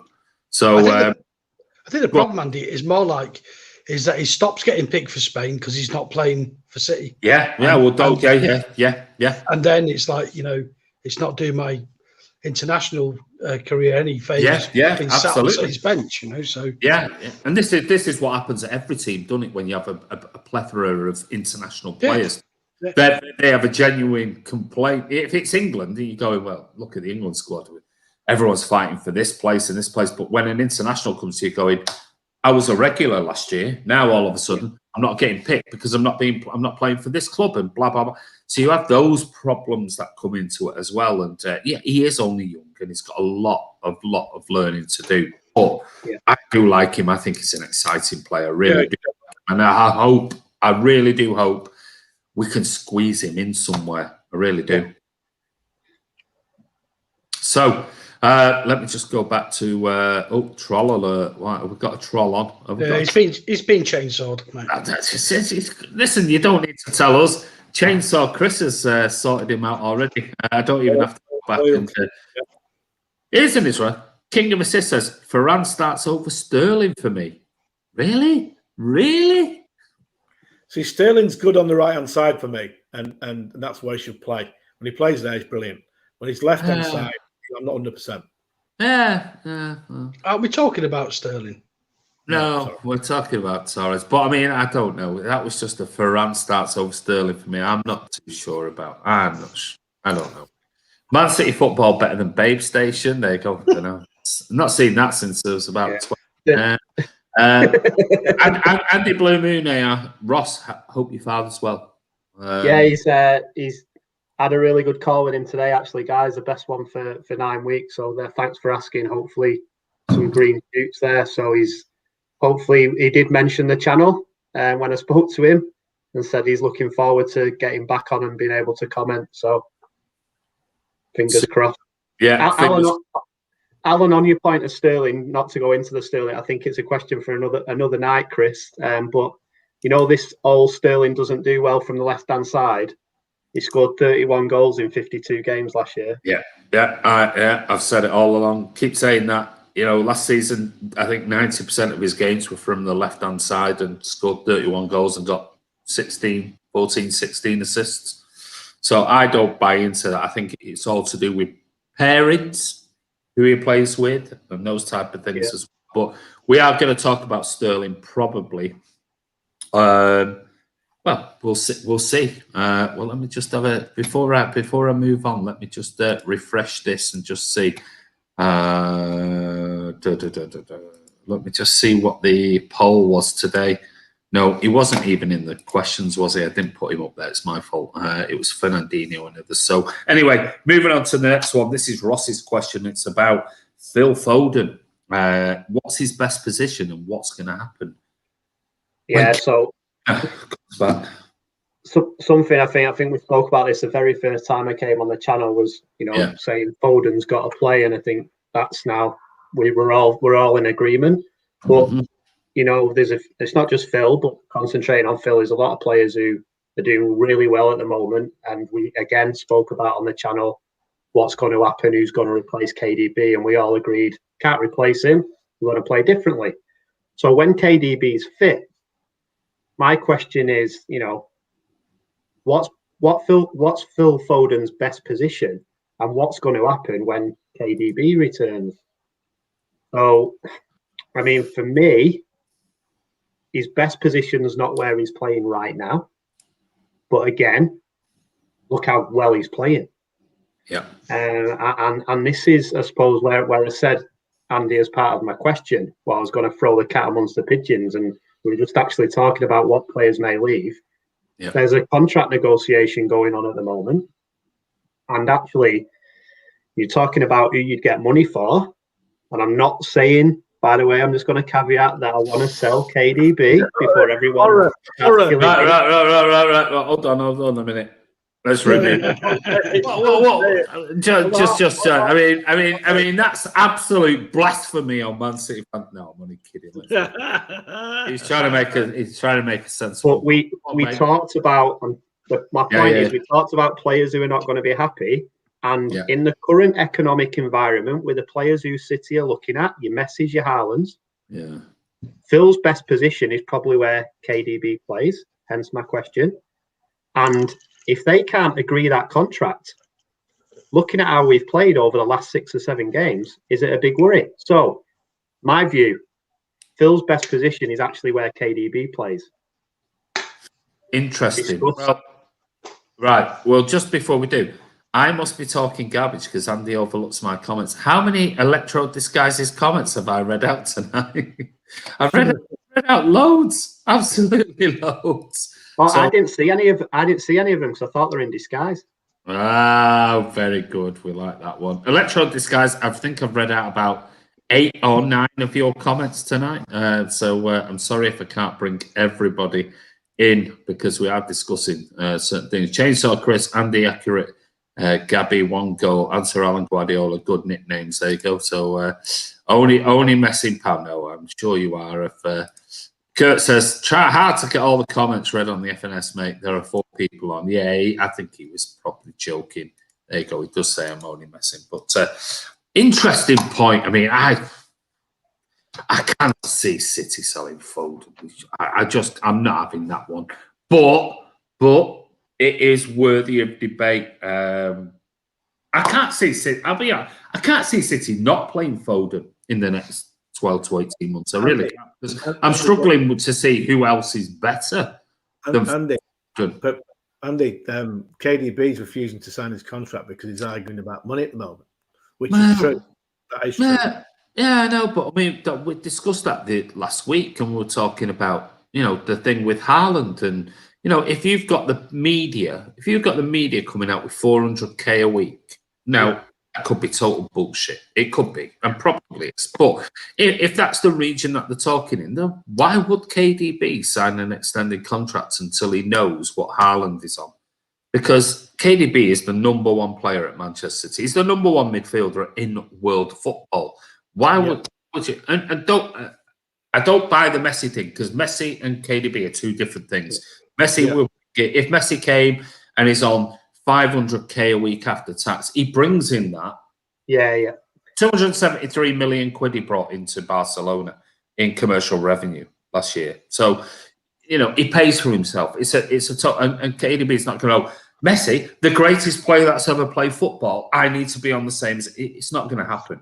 Messi will pay for himself. So KDB is our number 1 and the best midfielder in world football without a shadow of a doubt. And then I don't care what anyone says, he is. It's simple as that. So if you've got Haaland having the financial debate, and these rumours are £400,000 a week, well, if you're Kevin De Bruyne, who's currently on, the rumours are 325 grand a week, that's with all his bonuses put in, he's going to go, what?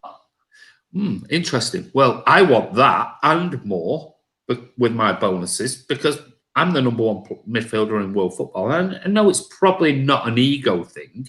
It's just parity. It's just job. You would do the same. We'd do the same. We'd all do the same. So it doesn't surprise me that he's stolen on the contracts if these rumours are true because his agents will, albeit he's his own agent, but he has a lot of contacts around the world, and I'm sure he will know, is this true? Is there something in it, or is it media bullshit? And if it is true, then he'll be holding, and rightly so. He should hold fire to see what happens in the summer. I don't think KDB will sign a contract at City until after the summer. I think he'll wait to see exactly what it is. I think there's some confusion. I think people think we're saying we should sell Phil Foden, so I'm not sure where that's coming from. No. But I agree. We're not talking about. The only thing so back to that, why we're talking about KDB is because I believe that Foden's best position is where KDB plays, and that's why I made the comment a few weeks ago. And I think for everyone who saw Gaza play, when he runs with, I Yeah. watched the game back the other night. Yeah. I reckon if you put two videos side by side, Yeah. he runs with the ball like Gaza. He Gaza does. was like unbelievable. I remember seeing him at Main Road, and it's like the ball is like floating in front of him. Yeah. Foden's like that. The way he's probably not fast running without a ball, but with a ball, he has that strength like Gaza did. Yeah. That low center of gravity. But that's why I think in the middle he could dictate the game. And I know there's a lot. We were talking before on the radio, saying that next year, if he plays every game, he'll be in with a shout of the Ballon d'Or. Like, so it's like Wow. Already people in Europe are talking about Foden At 20. and I think he's 20. He's got, and I agree with you, Andy. KDB, I believe, is the best midfielder in Europe without a shadow of a doubt. But I tell you what, Foden's going to be better than KDB. He's not that far behind him now. I don't think. He's a great. That's a big shout. No, I'm not saying you're wrong. I know. I'm saying that's a big shout, isn't it? That shows you his ability. Oh, he looks. I think KDB's a workhorse, and he's worked at it. Because when he was 20, if you look back, yeah. Foden's naturally gifted. And I just think, like, oh God, it's amazing that he's going to be and he's pledged his future to some. We know things happen in football and players say that. But imagine like 10, 12 years playing for City, playing for England. And I think that's why the future, which we've talked about a lot on the channel, the future of City is Foden, not KDB. And if he doesn't want to sign a contract and someone comes in for 150 million in this day and age, with this economic environment, because I actually think City are looking at that and thinking, we can't pay 400 grand if we're going to be locked, but with a Messi in your team, you can pay that, Andy, because 300 million comes in. Yeah. So then it starts going on, forget Haaland, forget Kane. We want to keep KDB. We want to play Foden every week. The only person we can sign is Messi. Well, I mean, Chris is getting angry and angry the more you're mentioning against KDB. No. I mean, no. I mean, Jesus, I've said it a thousand million times. KDB is by far the best midfielder in world football right now. Totally agree. I will argue against anybody on stats and facts and whatever you like. And I've always said it. If KDB went on the market tomorrow morning, you would have every agent, every club in world football, doesn't matter where they are in the world, they would be on the phone going, how much do you want for him? Barcelona would have him, Real Madrid, Atletico Madrid, Inter, Juve, Bayern Munich, you name it. All the best teams in world football would pay probably a 50, 100 million pound premium to have those type of stats on their books. His passing is the best by a million miles. I agree with what you're saying, though, Ross, is, of his age and things like that. And I do get that. But I don't think, for me, I don't think Foden's at KDB's level or close. I think his potential could surpass Kevin De Bruyne's. I do think that because he is a wonderful player. Chris, KDB, Foden debate. Can we squeeze Foden? It is an example. You go back to your teams for yesterday, for tomorrow. You all three of you had Rodri, Gundogan, Bernardo, yeah? And then you had Foden on the left, where lately Foden's been playing on the left and been playing really well, or switching to the right and playing really well in that wing role. Hence the question before about, do we need to lose a Mahrez? And that will probably secure a Phil Foden place every week, most weeks, whatever. Could we squeeze Kevin De Bruyne and Phil Foden into that midfield three ahead of a Rodri or Fernandinho, whoever you want to pick, but probably Rodri, and maybe have another Torres and Sterling and one other in the middle? Or do we need a worth ethic of a Bernardo Silva, a Gundogan, or whatever else? Don't know. This is the conundrum. I don't think there is a conundrum, Andy, at all. He's 20 years old.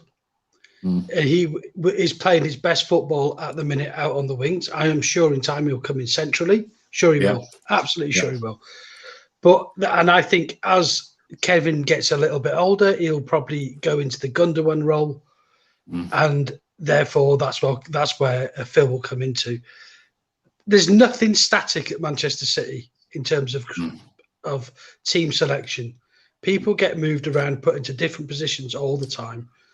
Bernardo, Raz, they all move around. And I'm quite sure that Phil Foden will end up as a City legend. Whether or not he'll end up as good a footballer as Kevin De Bruyne's another thing. I haven't seen Phil yet produce some of the passes that Kevin can produce. No. I haven't seen Phil run a game like Kevin has done just yet. I think he's showing signs of it, but I don't think he's in Phil. I don't think that he's in Kevin De Bruyne's mold just yet. And I think in time, what you'll find is I think Gundo's coming as 30, 31, something like that. I think you'll see Kevin drop deeper, play more of a quarterback sort of a role for, putting an American football term into it. And Phil will step into that advance of the three midfielders. So I think there's plenty of time for Phil Foden to get into that position. He's 20 years old. And I think it's a good point. He's learning his trade, and he's in the hardest league in the world, and he's shining. He's playing wonderful football on the left, and like last weekend on the right at Anfield. As soon as he went onto the right-hand side last week, we looked so much better than we did. Yeah. I tell you what, Chris, I totally agree with you about the running the game, which is I don't think will ever happen or happen as much while he's out wide, because you just can't do it there. But I tell you what, how exciting would it be? Because I've got a view of we could probably get rid of a holder in some games. What about we play KDB and Foden in the middle? Yeah, I think that was my question before. Was can we accommodate those two players, one on the right, one on the left, ahead of a Rodri or whoever, in those deeper line rows? Because we've seen how we know, and we've seen how clever Kevin De Bruyne is. He could for me, he could play the Rodri role in another year or two. He could play that holding role, spraying passes around, because he can tackle. He likes a header. He's up and down, and so for me, he could be a Fernandinho in a couple of years' time and just sit there, like Roy Keane did for United. When Gerrard his marauding days, Gerrard, when their marauding days were over, they sat deep, they dictated the pace, and were still very influential for the team. The year after, Andy, he'll be centre half, won't he? Then with Pep. The year after. Do you know what's interesting though, guys? We're all, and me personally is. Do I believe we need a centre forward at City? Yes. But actually, as the season's going on and the players we're talking about now, is the false nine with Gabby still in our squad as the number 2, if you like? Yeah. Is that going to become excuse me, City squad? And are Foden and KDB good shouts for that false 9 as well? Another thing I was thinking about today, Ross. It was something else I was thinking today. Do we really need a Haaland? No, if you look at Pep's Barcelona team, they didn't have a prime example. David Villa used to play, who everyone thought was a striker, played on the left. Played on the left. I don't think that when Guardiola first came to City, it looked like Sergio was going out the door because he didn't look like that Sergio would suit Pep's style. And fair play to Sergio for changing his game. To me, Gabby Jesus is Sergio's replacement. Maybe not in the same sort of role as that Sergio plays. He's never. There's not many strikers I've seen in my lifetime better than Sergio. To be honest, and certainly not at City. And I think that Gabby plays a very significant role in a Pep style. Yeah, I agree. Alan, what are your thoughts on the forward movement? Next question, the Foden thing. At the moment, I think Foden's better out wide. At the moment, until he learns. Listen to what Pep said in his analysis of Phil after the Liverpool game, and he said when he plays in the middle, okay, he needs to learn to change his tempo. Yeah. He said the first time he played as a false nine, he was getting into wrong positions and playing in the wrong way. And that's why, but second half, they moved Bernardo next to him, and it seemed to work. It seemed to work a lot better. And then when they moved him out wide, at the moment, because he can play his one-tempo football out wide, when he gets older and he gets more experienced and learns to change the way he plays, I think he'll come inside in that midfield area. But I think he'll play where Gundogan plays. And the other way, he's left-footed and KDB's right-footed. And I think he'll come in on where Gundogan's, like I say, he's in his 30s now. He's going to get to a point where Gundogan's going to move away and maybe disappear somewhere else at some point. And that will coincide when Phil's like 22, 23. And then he may move inside and play in that role next to KDB or next to Bernardo. Because don't forget, Bernardo can come inside if he needs to play games when KDB's having a rest. Or he can play out right on the right-hand side, which he's done plenty of times for City. See, Bernardo's playing a great role. He's back to his best now, in my opinion. He's definitely back to his best. He's one of our better players now from a few years ago. But as far as Foden's concerned, I think he's still learning. And I think at the moment, I don't think he's going to play inside unless it's the last 20 minutes of a game when you want to rest a KDB or rest a Gundogan. He can step in there when we're winning 2 or 3-0 and still do a job. All the cup games. But I still think he's learning in the middle at the moment in a Pep side. If he went playing someone else, he would play in that role. But at the moment, I think he'll play left-hand side or right-hand side. And I heard a good question actually on YouTube. I was looking at it yesterday lunchtime. As far as his England is concerned, he's competing with 4 other players at the moment for the same position.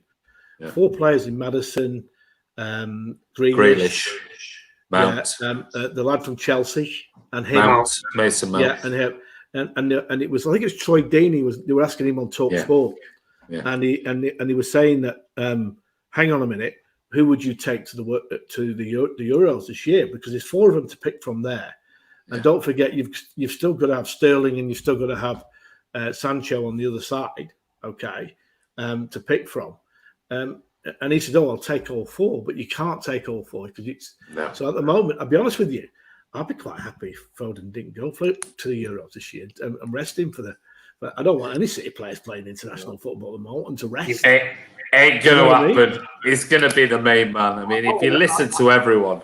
all of them are saying Foden is now each of those 4 players ahead of all of those. Yes, each of those 4 players I mentioned are brilliant players. Yeah, so England have got a really good, nice situation to pick 4 of those really good players, and they all are very good in their own way. Yeah, but it's Alan, a good situation to be in. On that, Alan, though, of them 4 you've mentioned, yep. And there's good, brilliant, world class. Somebody got their YouTube channel open. This feedback coming off echoing. No, I've not. Okay, must be. Foden's the only one of those players you mentioned, in my opinion, who's world class. And unfortunately, we've got a bloke managing England who's stealing a living. And I think it's pretty easy to pick the England team at the moment. I mean, you've got Big Ed at the back who shouldn't even be in the squad. And the likelihood is, guys, whether you like it or not, if you had a good manager in there, City would be the spine of that England team. And Foden would be pivotal to that. And him and Grealish should be in the middle. It's as easy as that. Yep. I'm with that. I mean, I think Foden's an absolute shoo-in at the moment. If you look at Grealish, I think he's gone ahead. I think maybe 3-4 months ago you might have thought Grealish was going to be the one. But I think right now, I think Southgate's been every home match at City, and he's seen Foden's performances, and you only have to listen to the pundits and everything, and the Rio Ferdinands and everyone else. Great unison, and they're just going, this kid is just phenomenal. He is phenomenal.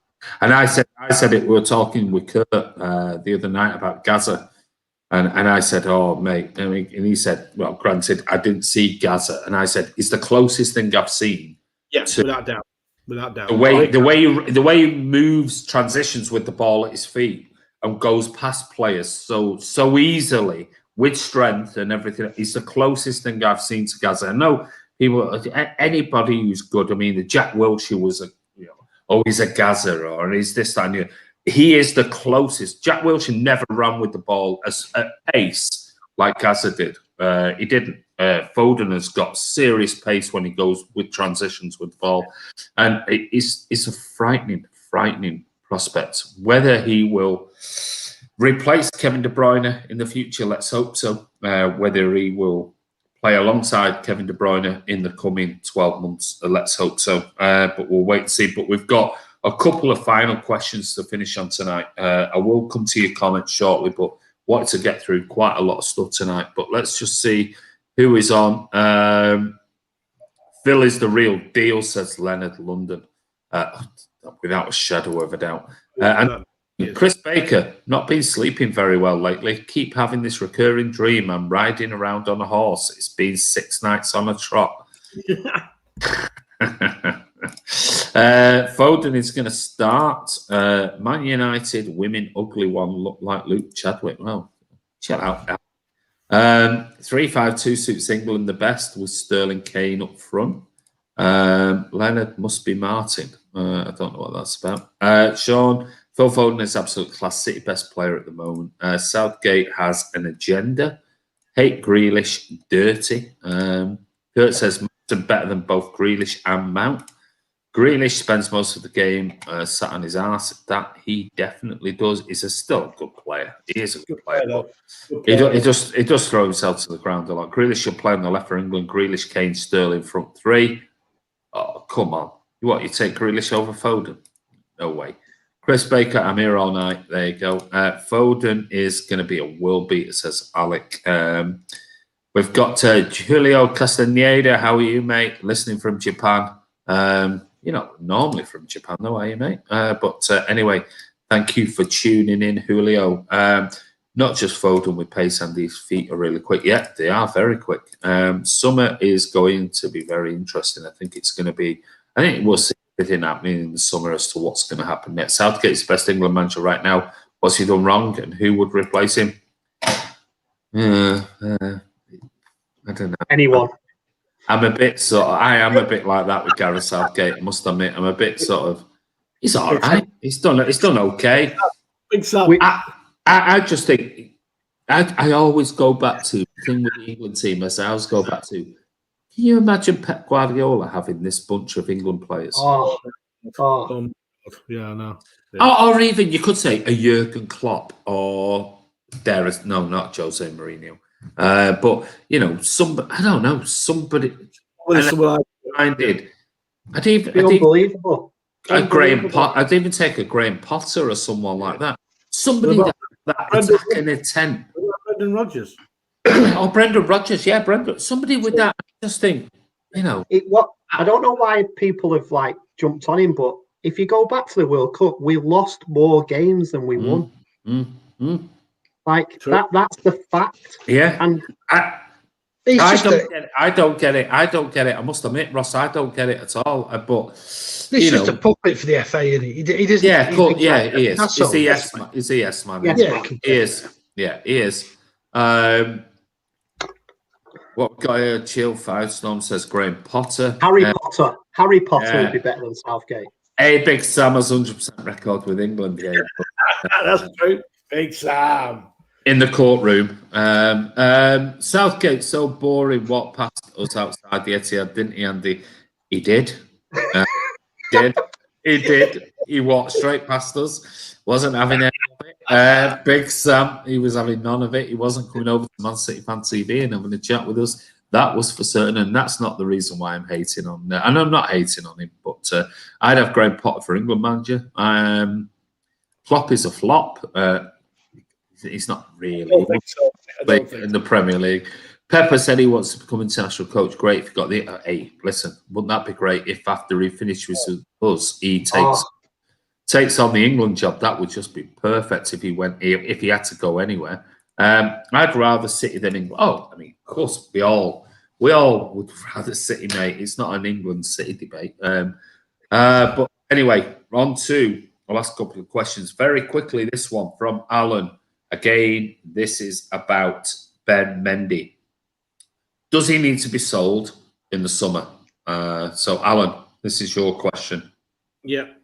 With Zinchenko doing really well, is it the right thing to do to sell Mendy, leaving space, and then buying a new left back, a specialised left back moving forward? Because if we do sell him, we definitely need a left back. Zinchenko is at the end of the day, he's doing well at the moment, but he's not a natural fullback. So do we need to sign a left fullback? But to do that, do we have to sell Mendy? Chris, you're first. Next one. Definitely sell Mendy. He's unreliable. I don't think he's the same player we bought. No. So, yeah, I think Zinchenko's miles ahead of him at the minute. Yep.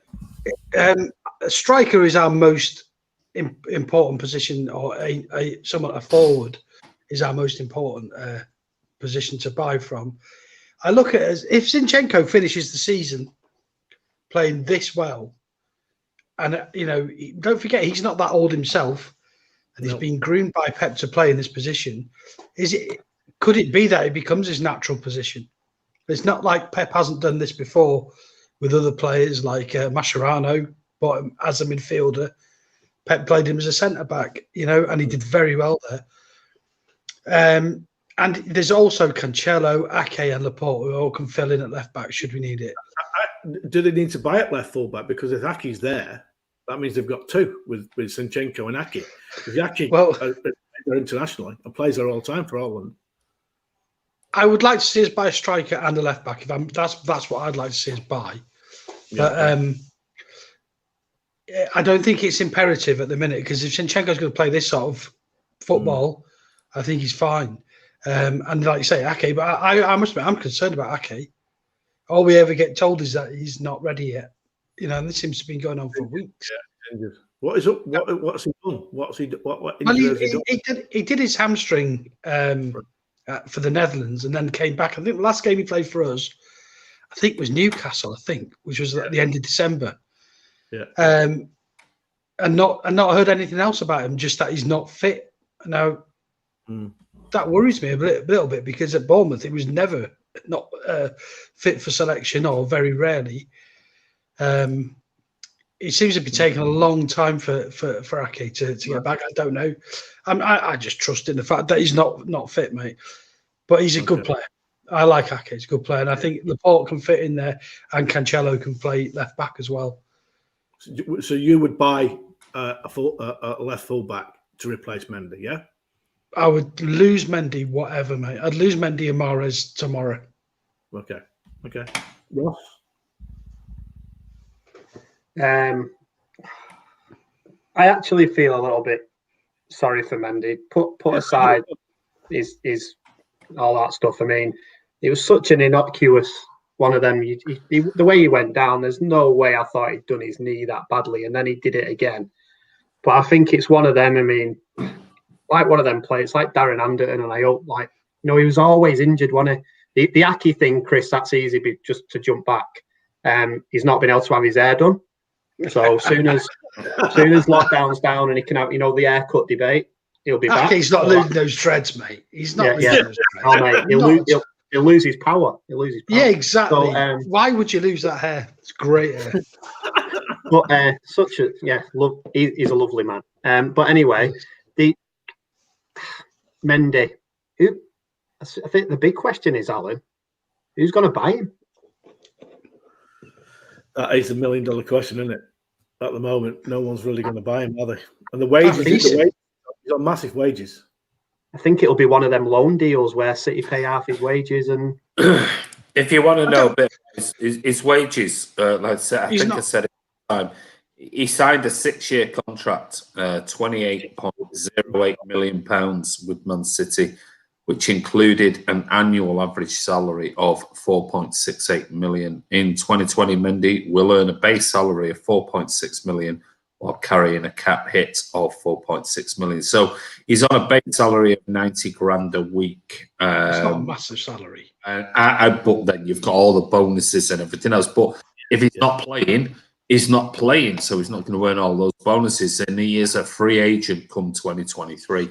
So he's got another. We've still got another couple of years out of Ben Mendy on his contract as it stands. What would you do, Andy? Me? Yeah. I've always been a Mendy fan. I've always stuck up for him. I'd sell him, regardless of the hit we take in the summer. I just would. I've gave him year after year after year. I've tried to. I mean, I think on his day when fit. Brilliant player. Yeah, brilliant player. Superb, absolutely superb. The only thing, and I did write down a note under your question for this today, and I've put that under there, and I'll still stick with my comment I've just made about selling him in the summer because he's got 2 years left. So I'm going back to the same with Mahrez.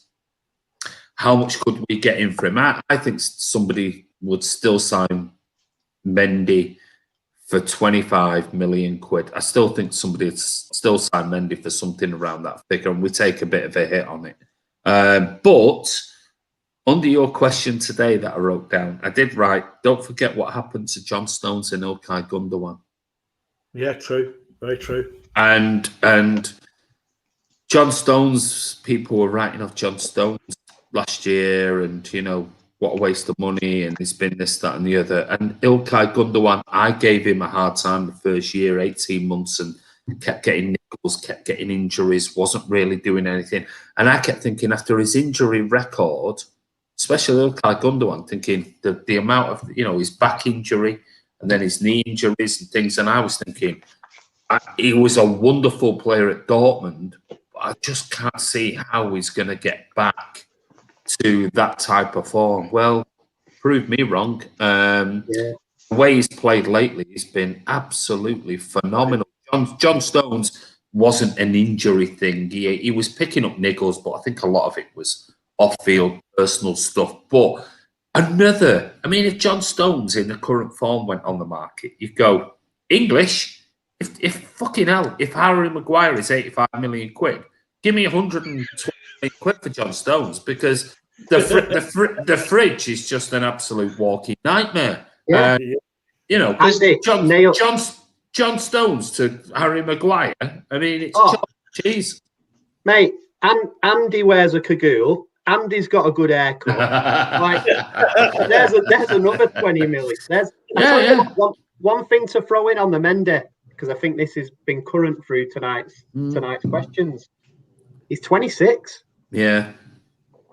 I mean, I've tried to support. I've been the one on this channel that I've really pushed for Mendy, and I keep saying I really like him, and I just think when he's on form and he's fit, he's brilliant, absolutely brilliant.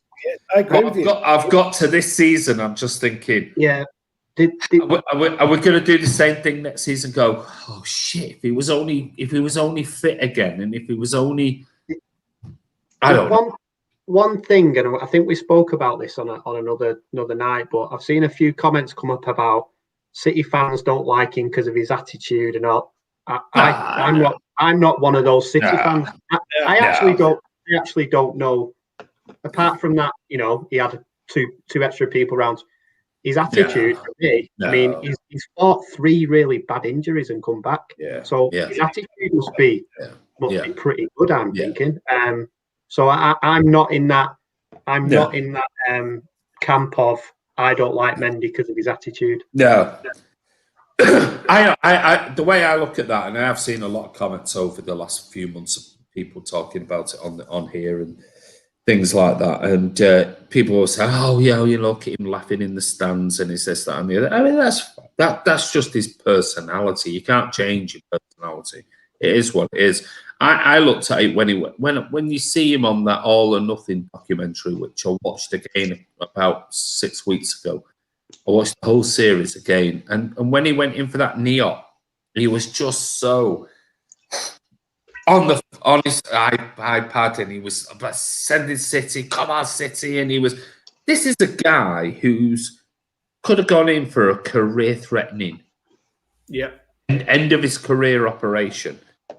The meniscus and everything that happened, and Dr. Kugat didn't give him guarantees, but said, "Look, we can do this, and most players will get through it," but wasn't giving him guarantees. And yet he was still so come on City and shout, all that type of stuff, and that's fine. But that's what players do on social media. Most players do on social media because it brings in revenue and it brings in advertising campaigns, and that's probably part of the role. Whether we agree with it or not is part of the football of this day and age, and it's just the way it is. We might all hate it, but it is what it is. The other players as well, Andy, look like there was comments the other week. The players don't like him. They love him. You need that. Love him. He's injured. And I tell you what, here's another thing, and that's like the Sterling thing. People just don't like him, and that's it. And they don't see anything. People rave about Cancelo putting a ball in the box. Walker's ball the other night that he scored from is the best by a fullback this year, and Mendy's balls into the box, which because we've not got a striker go unnoticed. That lad can cross a ball. Mendy's balls into the box when he gets there and hits them. Anyone else does it, they rave about it. But I disagree a bit there, Ross. I don't think of late Mendy's balls into the box have either been under hit or over hit in recent times. I think Mendy's shot, mate. I think his knees are done, and I think that's a massive difference between Stones and who else? I wasn't comparing. Yeah. It reminds me of things is different. Yeah, it reminds me a little bit of Mika Richards. A big lad. A big muscle man lad whose knees are shot and he had to retire early. I'm sure that's what's going to happen with Ben Mendy. Yeah. When he first came to City, he was absolutely phenomenal. Couldn't believe what we had. Yeah. But he's just not that player at the minute, and I don't see he's pace and power, and I think he's lost it because of these terrible injuries he's had. And it's a real shame. I don't wish him any harm in any way. He's been, as I say, people saying he's great in the dressing room. He's a proper lively lad, but he's a character. Yeah, he's a character, but he's completely and utterly unreliable. Can we go into another season with trying to rely on him? I don't think you can rely on Ben Mendy. It's not his fault. He's had terrible injuries. Yeah.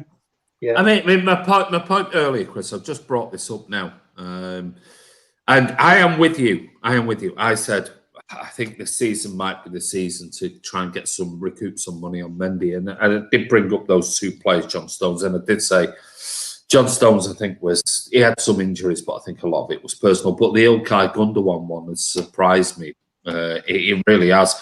This is Ilkay Gundogan's injury record, okay? This is going back to 2013. Now, if we go back to 12, how old is Ilkay? He is 30 years of age, okay, as it stands right now. 2013, so we're going back 8 years ago, he had thigh problems. Then he had 92 games from a compression of spinal injury.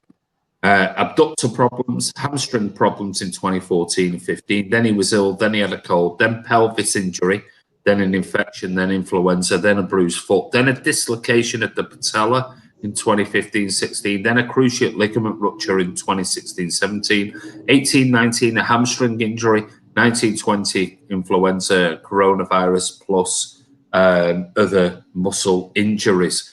Now, in total, and there's more before that. I do apologise. Going back to 2009, there was back to tears in abductor muscles, thigh problems, arch pain, metatarsal bone bruise, lumbar vertebrae problems, stretch ligament, ankle ligament, thigh problems, neck injuries.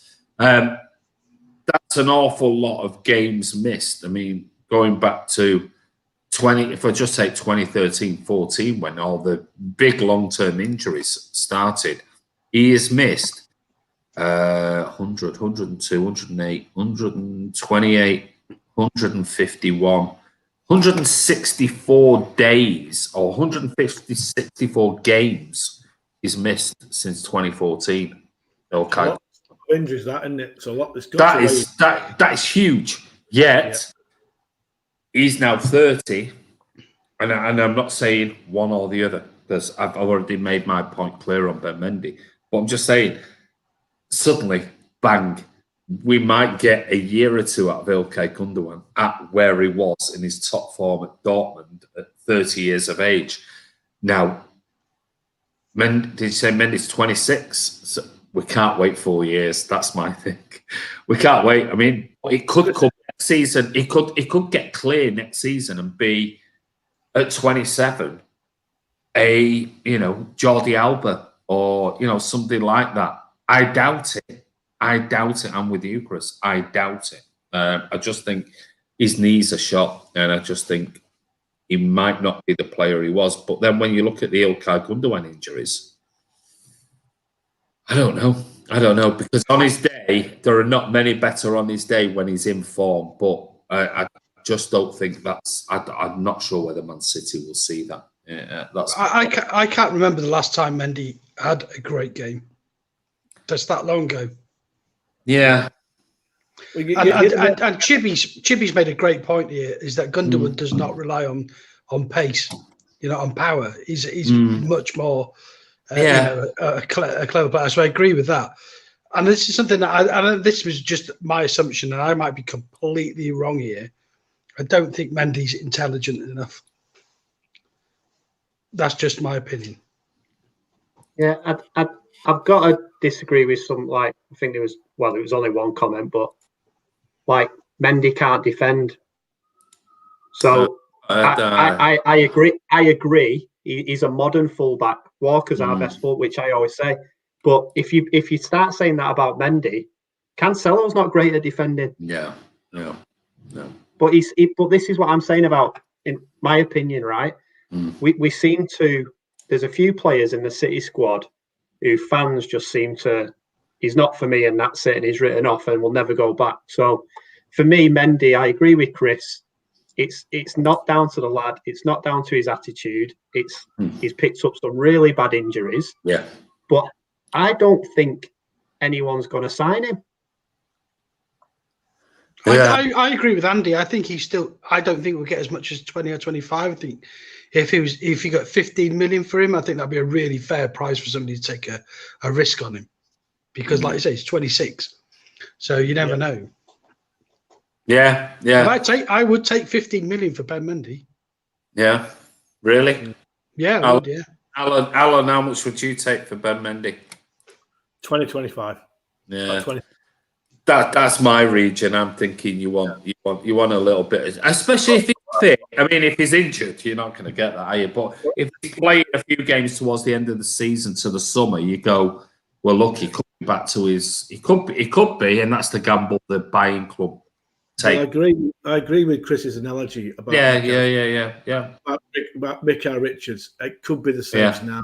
Yeah, he plays a few games, his knees swell up, and he can't play for 3 games till his knees sort out. And that's exactly what happened to Micah at the end. It's exactly what happened. Yeah, and maybe it's one of those things, Chris. The reason why I think I had a look when I was looking. He played a lot of games in League Two as like a 16, 17-year-old. Mm-hmm. Well, I'm talking like 30, 35, 36 games. Maybe he was burnt out too. Maybe he is one of them players who does get burnt out too young. I think Wayne Rooney's a fine example of that. Some player, and I know he played for the Rags for all that time, but by the time he came to 29, he wasn't the player that he was finished. Yeah, he was finished. Yeah. The late 20s, he wasn't the player that he was. Yeah. So possibly that's a good shout, Ross. Maybe that is. Yeah. I mean, I'm not quite sure about this, Leonard. I mean, if others might agree with you, Gundogan was key to City's title running in 18-19, and this season's can't compare. Not quite sure about that one, but maybe you think Gundogan was the key to our winning title in 18-19. I'm not sure. Maybe. Don't get me wrong. I think he's been absolutely amazing. I think he really has been amazing lately, but I'm not sure about that. Alec agrees, Chris. Mendy got no brain. Well, he has got a brain. Kyle's a scarecrow. Come on.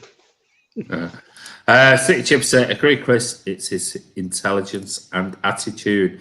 Oh, City Chip is taking over from Martin. It's his attitude now. I'm not sure about his attitude. I'll be honest. I'm not sure about his attitude. I always find I don't like using that word attitude. I'll be honest with you, and that's fine. Maybe it's a generic term, but I think attitude. You have to know the person and be around them all the time and things like. Unless they're posting horrendous things over Twitter and things that you go, what a wanker or whatever. Unless you know the person, I think it's hard to, say what their attitude is like, because how many times. Interesting, Chris. You mentioned Wayne Rooney there. I was listening to Talk Sport last week, and they were talking about Rooney. And no, it wasn't. It was something else I was watching. I was watching something on YouTube. It was a podcast. I think. Oh, it might have even been the Gary Neville, Roy Keane thing. And they were talking about Rooney, saying he was a first-class trainer. Everything he did was professional around the club. He was just there early, there late, there extra time. He spent every day around the, and yet they have this persona that is check the granny and what, blah, blah, blah. So he must be, and they said he was a model professional. He was just. Yeah, you remember when he was at Everton? He'd finish playing at Goodison and go and play with his mates on the streets. He loved football. Absolutely love football. And I think something that we don't take, do we all work in jobs that we love? That's. I think as similarities to Phil Foden, absolutely love where their job, where they're playing at. Don't get me wrong. I did not like Wayne Rooney scoring goals against City or scoring goals for Manchester United. But you're going to have to be really cockeyed not to, to say he wasn't a great player. He was a fantastic footballer. Yeah. Oh, yeah. Amazing. Absolutely. I hear a baby crying. It sounds like Jose. Leave him here. Sorry, my wife's going to bed, so we're just going to leave the big boy Stanley down here with me. Though I don't know whether he's too happy about that. He's looking at his mum like, you're leave me here with him talking with this load of nonsense. I'll leave him here. I'll take him out for a weird minute. But anyway, Pep out. Pep in the corner. But anyway, we'll move on from that particular one. But interesting about Ben Mendy. He does divide. He does divide, doesn't he? He divides City fans.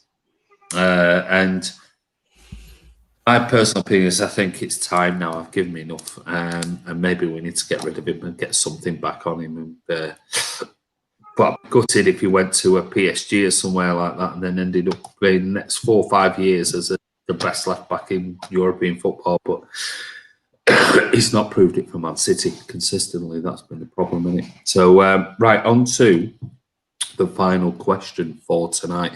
I'm going to leave this one with you, Chris, while I just nip my dog out so we can go to bed. And that is, let me bring it up, because tonight what we did was I asked everybody on our channel and I gave you a choice of questions. And tonight's poll was, if we'll throw it up to subscribers to choose one more topic. Now, we had 130 votes as it stands at the moment. And the question was, City style, could this have an effect on England's future? Well, that got 25%. The other question was, Fernandinho, another contract and assistant coaching role? That got 30%. But the winner was Sergio Aguero, extended contract or not this summer, with 45%. Now, that doesn't mean to say that we won't discuss those other two questions. And we've got a couple of more from Alan and Ross as well, which we might discuss in next week's FNS or the week after. But it seems like the winner is, and thank you everybody for voting and making loads of comments below that community chat, was Sergio Aguero. Does he get a contract this summer or not? I'm going to leave that to Chris and I'll be back in a couple of minutes. All right. Okay, guys. Well, I can't believe Andy's left me in charge when I'm half cut, but there you go. Yeah, with Sergio, there was talk that they were going to see about renew his contract, see how he got on up to the end of the year. Then it was the end of January, and now it seems to be a rolling sort of thing. Where do you stand with Sergio? I'll come to Alan with that first. My heart's really in my head at the moment with Sergio. That's the problem. Okay. If you're talking as a business point of view, okay, it's got to a point after this year and last year with the amount of injuries he's had and the amount of time off he's had. He's only played 67 minutes this season. Since last March, which is a long time now. It's nearly a year, yeah. It's nearly a year. And if we look at it on that point of view, you would say, is it time now to part company and let him go to Argentina? Because that's where I would like him to go back to Independiente. Now, on the other hand, my heart's saying I don't want him ever to leave because he's given me the best 10 years of my life as far as watching City is concerned and what he's like, and the best moment of my life in that 93-20. But I personally think what the club will do, not what I would do, but the club will do, is if they've got a centre forward lined up and ready to sign by the summer, I think they'll extend Sergio for 1 year and tell him he won't be getting the same money and saying, you'll come in when we need you. And if he's happy with that, he'll stay. But if he's not, he can go with blessing, as far as I'm concerned, to Argentina, as long as we sign a centre forward. If we go out in the market and we're struggling to sign the player that we want, it's not going to sign a centre forward, the one that we actually want. Then I will extend Sergio for 1 more year. But as number one, no, not with his injuries now. No way. Sergio is a world-class striker. He's been our best ever striker. I love him to bits. And I'll hold my hands up. I'll shed a tear if he leaves. I will do, because he's, like David Silva and all these types of people, and Zaba and Vinny, they've given us our best ever years without any shadow of a doubt, and won us the leagues. But there comes to a point of what is best for the club for the next 10 years. Alan, would you keep him on a reduced wage, or do you think he should have a reduced wage? It would have to be on a reduced wage. My God, if he hasn't got enough money now, he never has got enough money. Please, come on, do me a favour. But he might not want to. He might turn around and say, I want to go and play my last year or two in Argentina. Now, I would shake his hand and say, good, and I'd watch it on TV. But at the end of the day, we've got to look after Manchester City Football Club for 10 years, but for another 10 years. Yeah. So that means going sign. That's why I'd like a Haaland. That's why I'd go and sign someone under the age of 25 and go for it. And at some point, we're going to have to let Sergio go in the next 12 months or so. And it's going to be hard for everyone to say goodbye, but it's going to happen. Yeah, absolutely. But he's another one. Sorry, Alan. He's another player who started at a very young age. Yeah. And, is it the fact that, like a Rooney, that starting and playing as hard as he did from such a young age, that his career is going to end, at the top level, the very top level, he's not going to be able to compete at that level. I think he'll be able to do it coming off an impact off the bench for 20, 25 minutes, 30 minutes a game. I think he could do that easy enough and still be able to retain that. But there's no way he can play every game. No way. Not now. With his injury list and his age, his legs are starting to go. He's not the same player he was. Well, that comes to everybody. But it comes to a point where, and it's a hard decision, because every City fan now, on the sentiment reasons and the heart, will never want Sergio to leave. But there comes a day when it is going to happen, and it's going to be, and everyone's going to be upset, including me. Yeah, absolutely. Ross, where do you stand on Sergio? Really simple for me. A fit Sergio is another contract, because again, I sound like a broken record with this on some players, but When he's fit, he's still up there, definitely in the Premier League, in the top 3 strikers. And in Europe, he's in the top 5 to 10. He will score goals when he's on the pitch. It's as simple as that. So would I give Aguero a new contract? Yes. I wouldn't give him the insult for the sake of a year of reducing his wages. I think actually in modern day football, he's been a pretty loyal servant.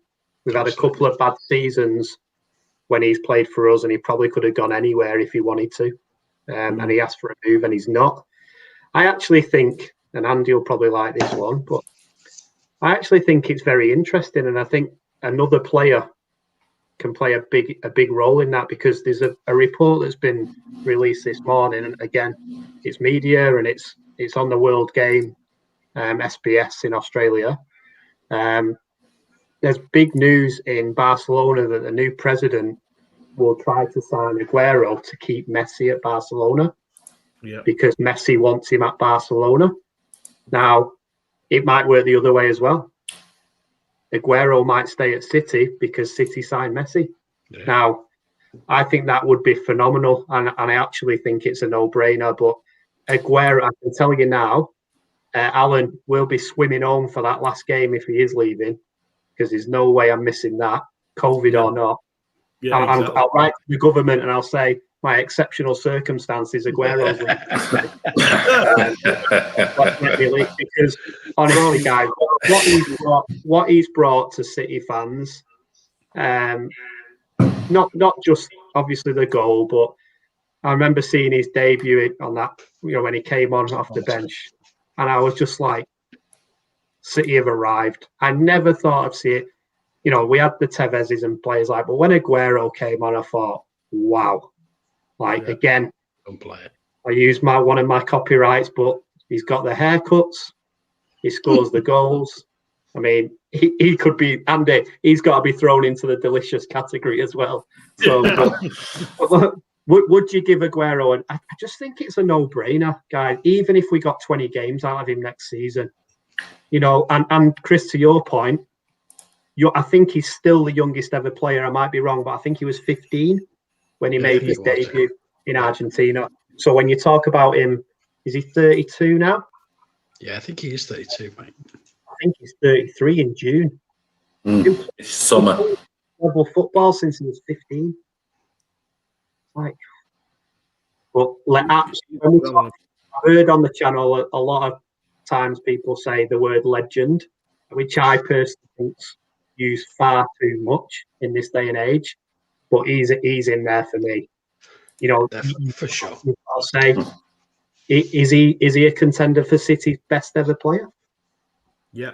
No, absolutely is. I completely agree with that point. Andy, what's yours on Sergio? Well, I'll just go and take my own Stanley for a quick leak. Absolutely, mate.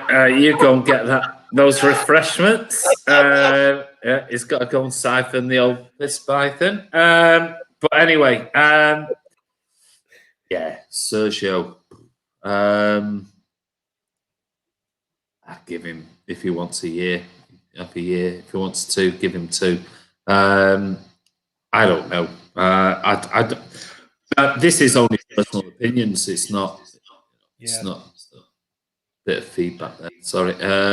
Somebody got their. It's feedback coming in. Somebody got their YouTube. You just pause. Just press pause and you mute. Have you? So that there you go. It's yours, Alan's feeding back on yours. But yeah, I would personally, if he wants a year, he wants 2, give it him. I think he's still a great player if he can be reasonably fit. I think he would have been back for the last 3-4 weeks if it weren't for COVID. So we'll see. I mean, people could be saying, well, he's that's it, he's finished, but we've still got 16 games or so to go to finish the Premier League season. We've got a League Cup final, we've got the FA Cup, we've got the Champions League coming up. Who knows what Sergio Aguero could do now back fit in this. I'm not saying quadruple. I mean, I know people go on about we're 12 to 1. 12 to 1. We were 200. I was watching oh, Alan, sorry, Chris is sorry, mate. There he is. Oh, he got caught there. He's back. I was watching a Sam Matterface Bet365 vlog on Twitter before, and there was somebody on there saying that only 4 months ago you could have had City at 200 to 1 for the quadruple. Now the 16 to 1. 16 to 1 for the quadruple. Now, do I believe we'll get the quadruple? No, I don't. But that just goes to show you where we are right now as it stands. And Sergio Aguero could be the difference between how many trophies we win this year. And we know he is class. Has he been brilliant in the last 12 months? No. Purely because he's not been getting a run of games because of injuries. But we've seen it when he has 4 or 5, and I've said before, he needs 10 games sometimes to get into his stride. But when he does, you don't have to look at his record. He's a proper goal scorer. And it wouldn't surprise me if Aguero comes back tomorrow as off the bench and scores, or in the next week or two, he's back in proper Aguero sort of like type of form. And by the end of the season, he scored 15 Premier League goals. That wouldn't surprise me. That's the type of player he is. And to buy those type of players, you're looking at Harry Kane, who is consistent. Other than that, you've got your Lionel Messi, and I'm sorry, I'm back to Lionel Messi. He will score goals at City without a shadow of a doubt. Free kicks and everything else. But you are struggling. You're really struggling to think who would put the numbers in that Sergio Aguero has. They come around very far and few. I mean, you only have to look at the top scorers. Alan Shearer, one off. Yeah. One off, English player. Wayne Rooney, one off. English player. Thierry Henry, one off. One of the greatest players we've seen in the Premier League, Thierry Henry, a phenomenal player. And then you've got Sergio Aguero. And people say, Didier Drogba, nowhere near. I mean, they were in short periods of time.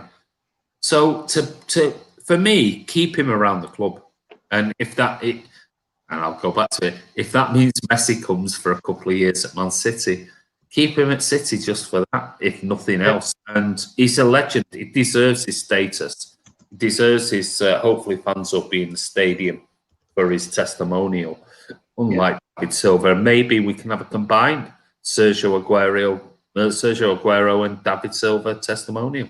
That would be something else. But for me, I'm not sure what's going to happen from a City perspective, but I would give him another year or two without shadow of a doubt.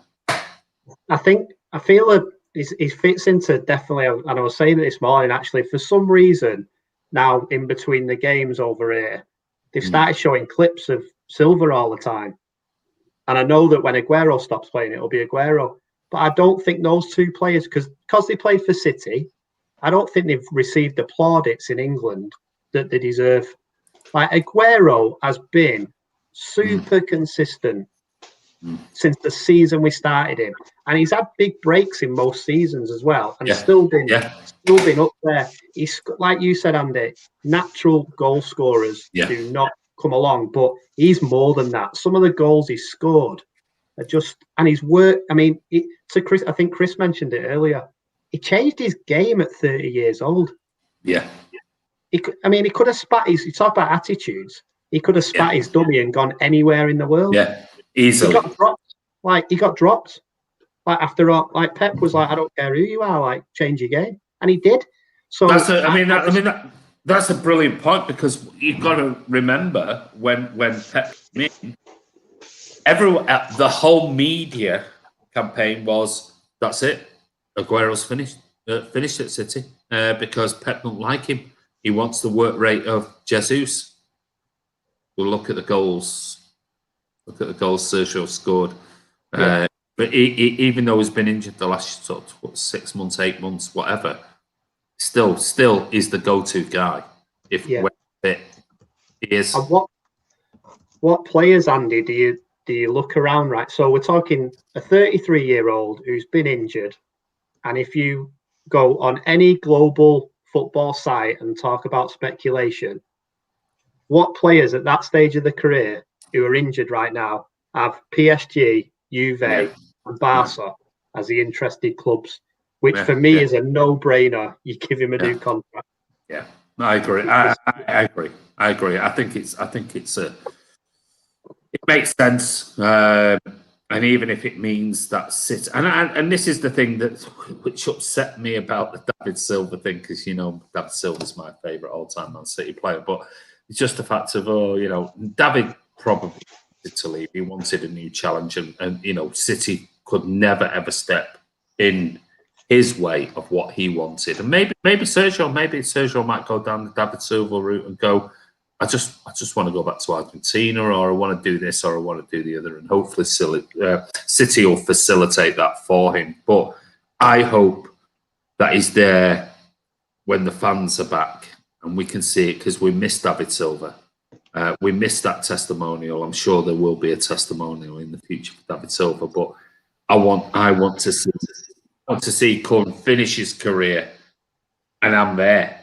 I'm in the stadium, and I'm seeing him play his final year or his final 6 months or whatever. I'll tell you what, I don't want to do what happened with David Silva. I really don't, because that just was the worst thing for me. That testimony, sorry, Alan.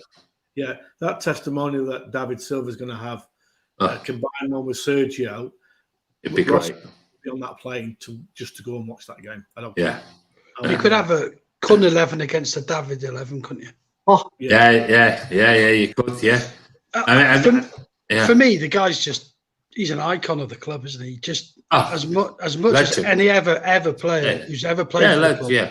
Yeah. The 93-20 moment itself, all the other goals, he is an absolute legend. I will be more gutted when Sergio goes than I think anybody.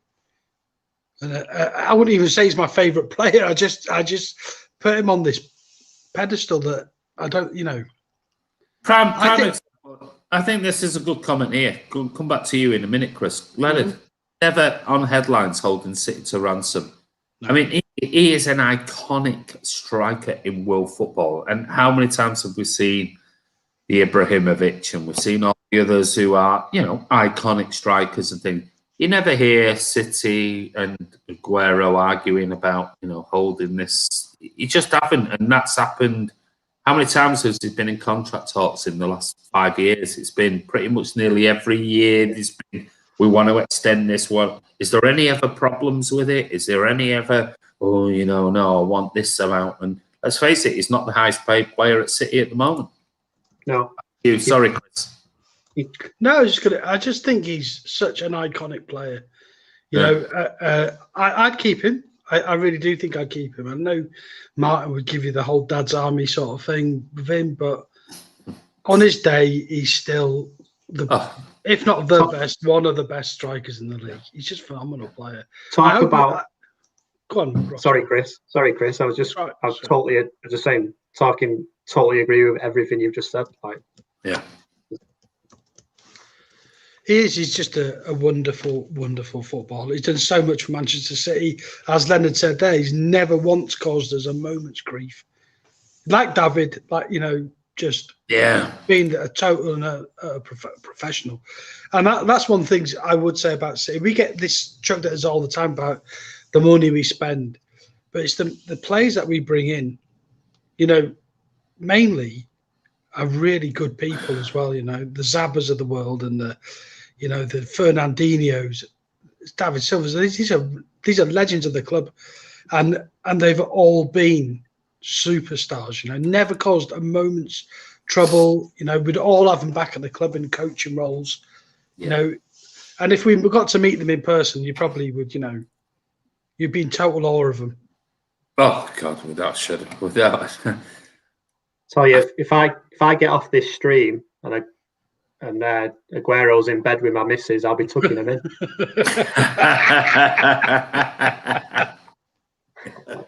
But you know what? I tell you, you've got to feel a little bit sorry for, and you talk about pressure growing up. Got to feel sorry for Sergio's kid, haven't you? Yeah.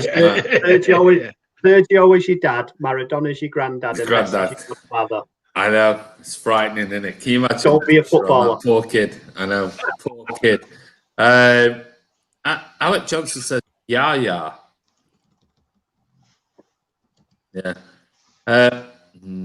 Great player. Sorry, I think you all know my feelings on Yaya, the way he disrespected Pep and the club itself. He lost that legendary status, which is a massive shame for me because he was a brilliant, brilliant player for us. I just think you can't have him in legendary status when he slags the club off and he slags off the manager, calling him a racist and everything else. No, not for me. But I'm sure everyone else will disagree. And he was a brilliant player. Don't get me wrong. He was phenomenal. I just think legendary status, you don't hear David. And if you looked at a statue, you're looking at Sergio, you're looking at David Silva, and you're looking at Vinny Company. Not one of those have ever said a bad word about Manchester City, ever. And Phil Foden to come. And Phil Foden will have his own statue in 20 years' time, 30 years' time, and he'll be outside the entrance to the Etihad Stadium. But anyway, anything else you want to talk about very quickly before we go? We've got 5 minutes and then we're going. It's been a massive one tonight. I want to say thank you for everyone for sticking with us. We've still got 86 people on this time of night. It's 12:20 here in the UK. Just everyone who's new on the channel, press the subscribe button and press the bell. The what button? The what button, Alan? I said It's me who's drinking. Push that subscribe button. Alan, I thought you got them new teeth last week. Yeah. Well, I'm having finally down. Hey, I'm having these done, you know. I've started the dentist. I'm having implants and veneers done over the next 12 months. Hey, we don't want to hear about your implants, mate.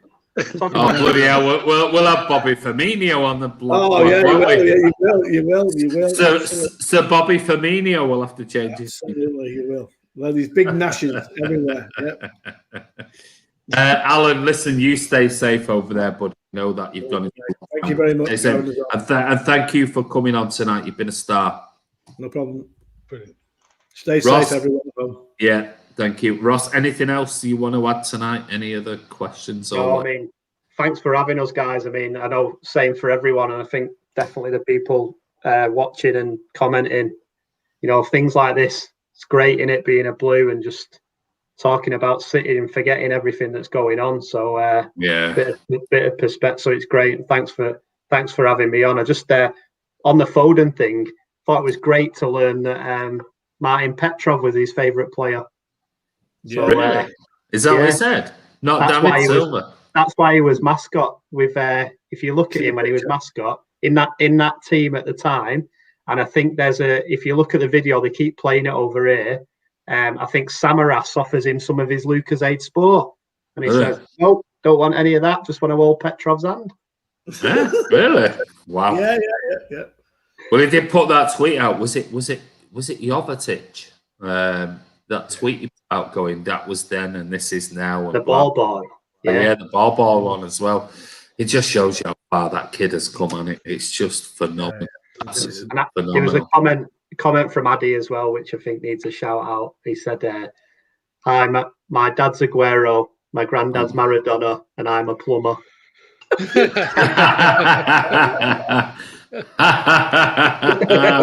Where's? Oh yeah, it's here. Let me know. He missed out. Messi's actually his godfather. Yeah. Aguero's my dad. Messi's my godfather. Maradona's my granddad. But I'm a plumber. Well, listen, he'll be a very bloody rich one. That's for sure. But anyway, Chris, anything else that you want to just see? Great show, lads. Says Ronnie Beaver. Thank you very much. Great show, says Carl as well. I love Phil, but his trim is indefensible. Yeah, well, we'd like to know how he's got his trim, considering that you're not allowed barbers and things like that. But anyway, that's I don't want to throw Phil to the wolves, but I'm sure probably his dad did it for him. But Chris, any final words? Any other final things you want to say? No, I don't think so. It's just great to have the two lads back on. Yeah. You know, a couple of weeks without them.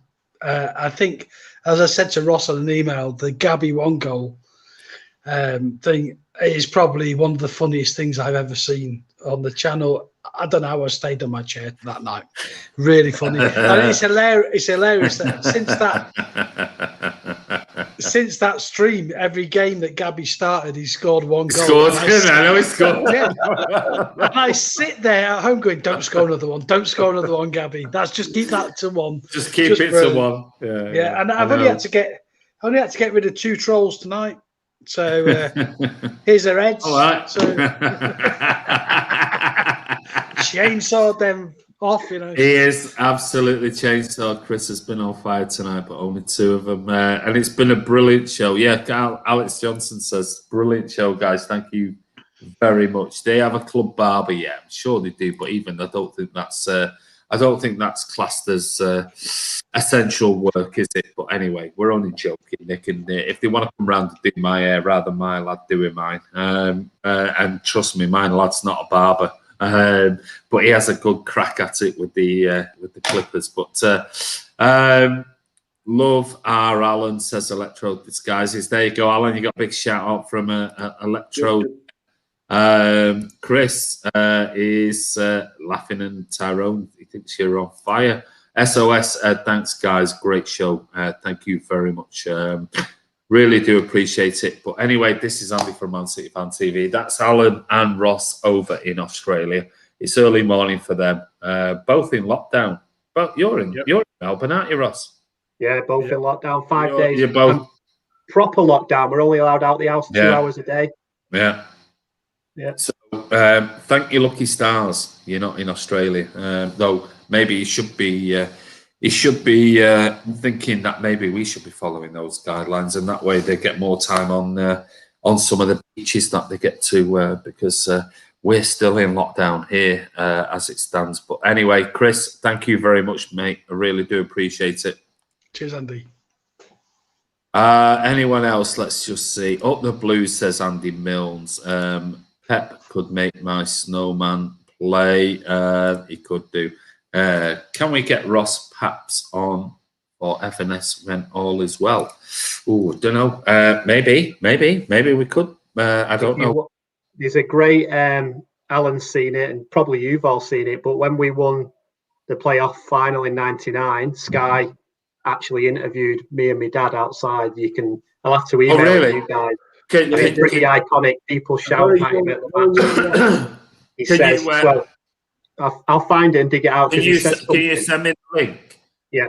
I might be able to just one night. I might be able to speak to them and see whether we can just show a clip of it on here, and we'll do that. Send us a link, or what I'll do is I'll put the link to that and pin it in below this video. So there you go, guys. I'll if Ross sends it to me now, I'll pin it in the comments below this particular video, and then you can go over, watch it. So thank you for that comment. What else have we got? King of Assist, you guys are awesome. Thank you very much. City, says Charlie. Prediction against Tottenham. Q-Bomb, where have you been? We did that about 2 hours ago. 2 hours ago, because we're nearly coming up to 3 hours now. 4-1 says, there you go. Well done, City women. They won. We did. Shout out, Ross. We won. Star of the show. There you go, Chippy. That's Tom's dad giving your little one a shout out. But this is Andy from Man City Fan TV. Brilliant to speak to the guys again. Not spoke to him for a while. That was Ross and Alan. Obviously, Chris, thank you very much, mate. We'll be back at some point tomorrow for a post-match. I don't know who's doing it yet, but we will be doing something. There won't be a watch-along tomorrow, but there'll be something on here. But take care. Don't forget, keep subscribing. You've all been absolutely brilliant. We're on our way to 17K. Give the video a thumbs up. please, there's loads of people on. Still got 71 people on now, so we should have at least 71 likes. Come on, give us a thumbs up, and we'll be back tomorrow. It's been a long one. We have discussed so much tonight, and if you just are tuning in now, we have got the Spurs preview. You've got my preview with Chris Cowling. You've got Ferran Torres. We've got Mahrez. Will Mahrez go? Should he go? Foden. Where's his best position? And when Kevin De Bruyne comes back, we've got Benjamin Mendy, which we talk about as well. Plus the question all about Sergio Aguero from everyone who voted on the poll in the community chat. So there you go. We're even giving you guys a chance to ask a question on Man City Fan TV on the Friday Night Social, and we answered that. And I hope you enjoyed it. It's been a long one, and I do appreciate it. It's nearly 3 hours. I think this has been the longest Friday Night Social we've ever done. So just like Man City, we're breaking records. So there you go. This is Andy from Man City Fans TV. Take care, Alan. Take care, Ross. Oh, Gabby, one goal. And take care, Chris. Stay safe, everybody. And we'll be back sometime tomorrow. But take care. We'll see you soon.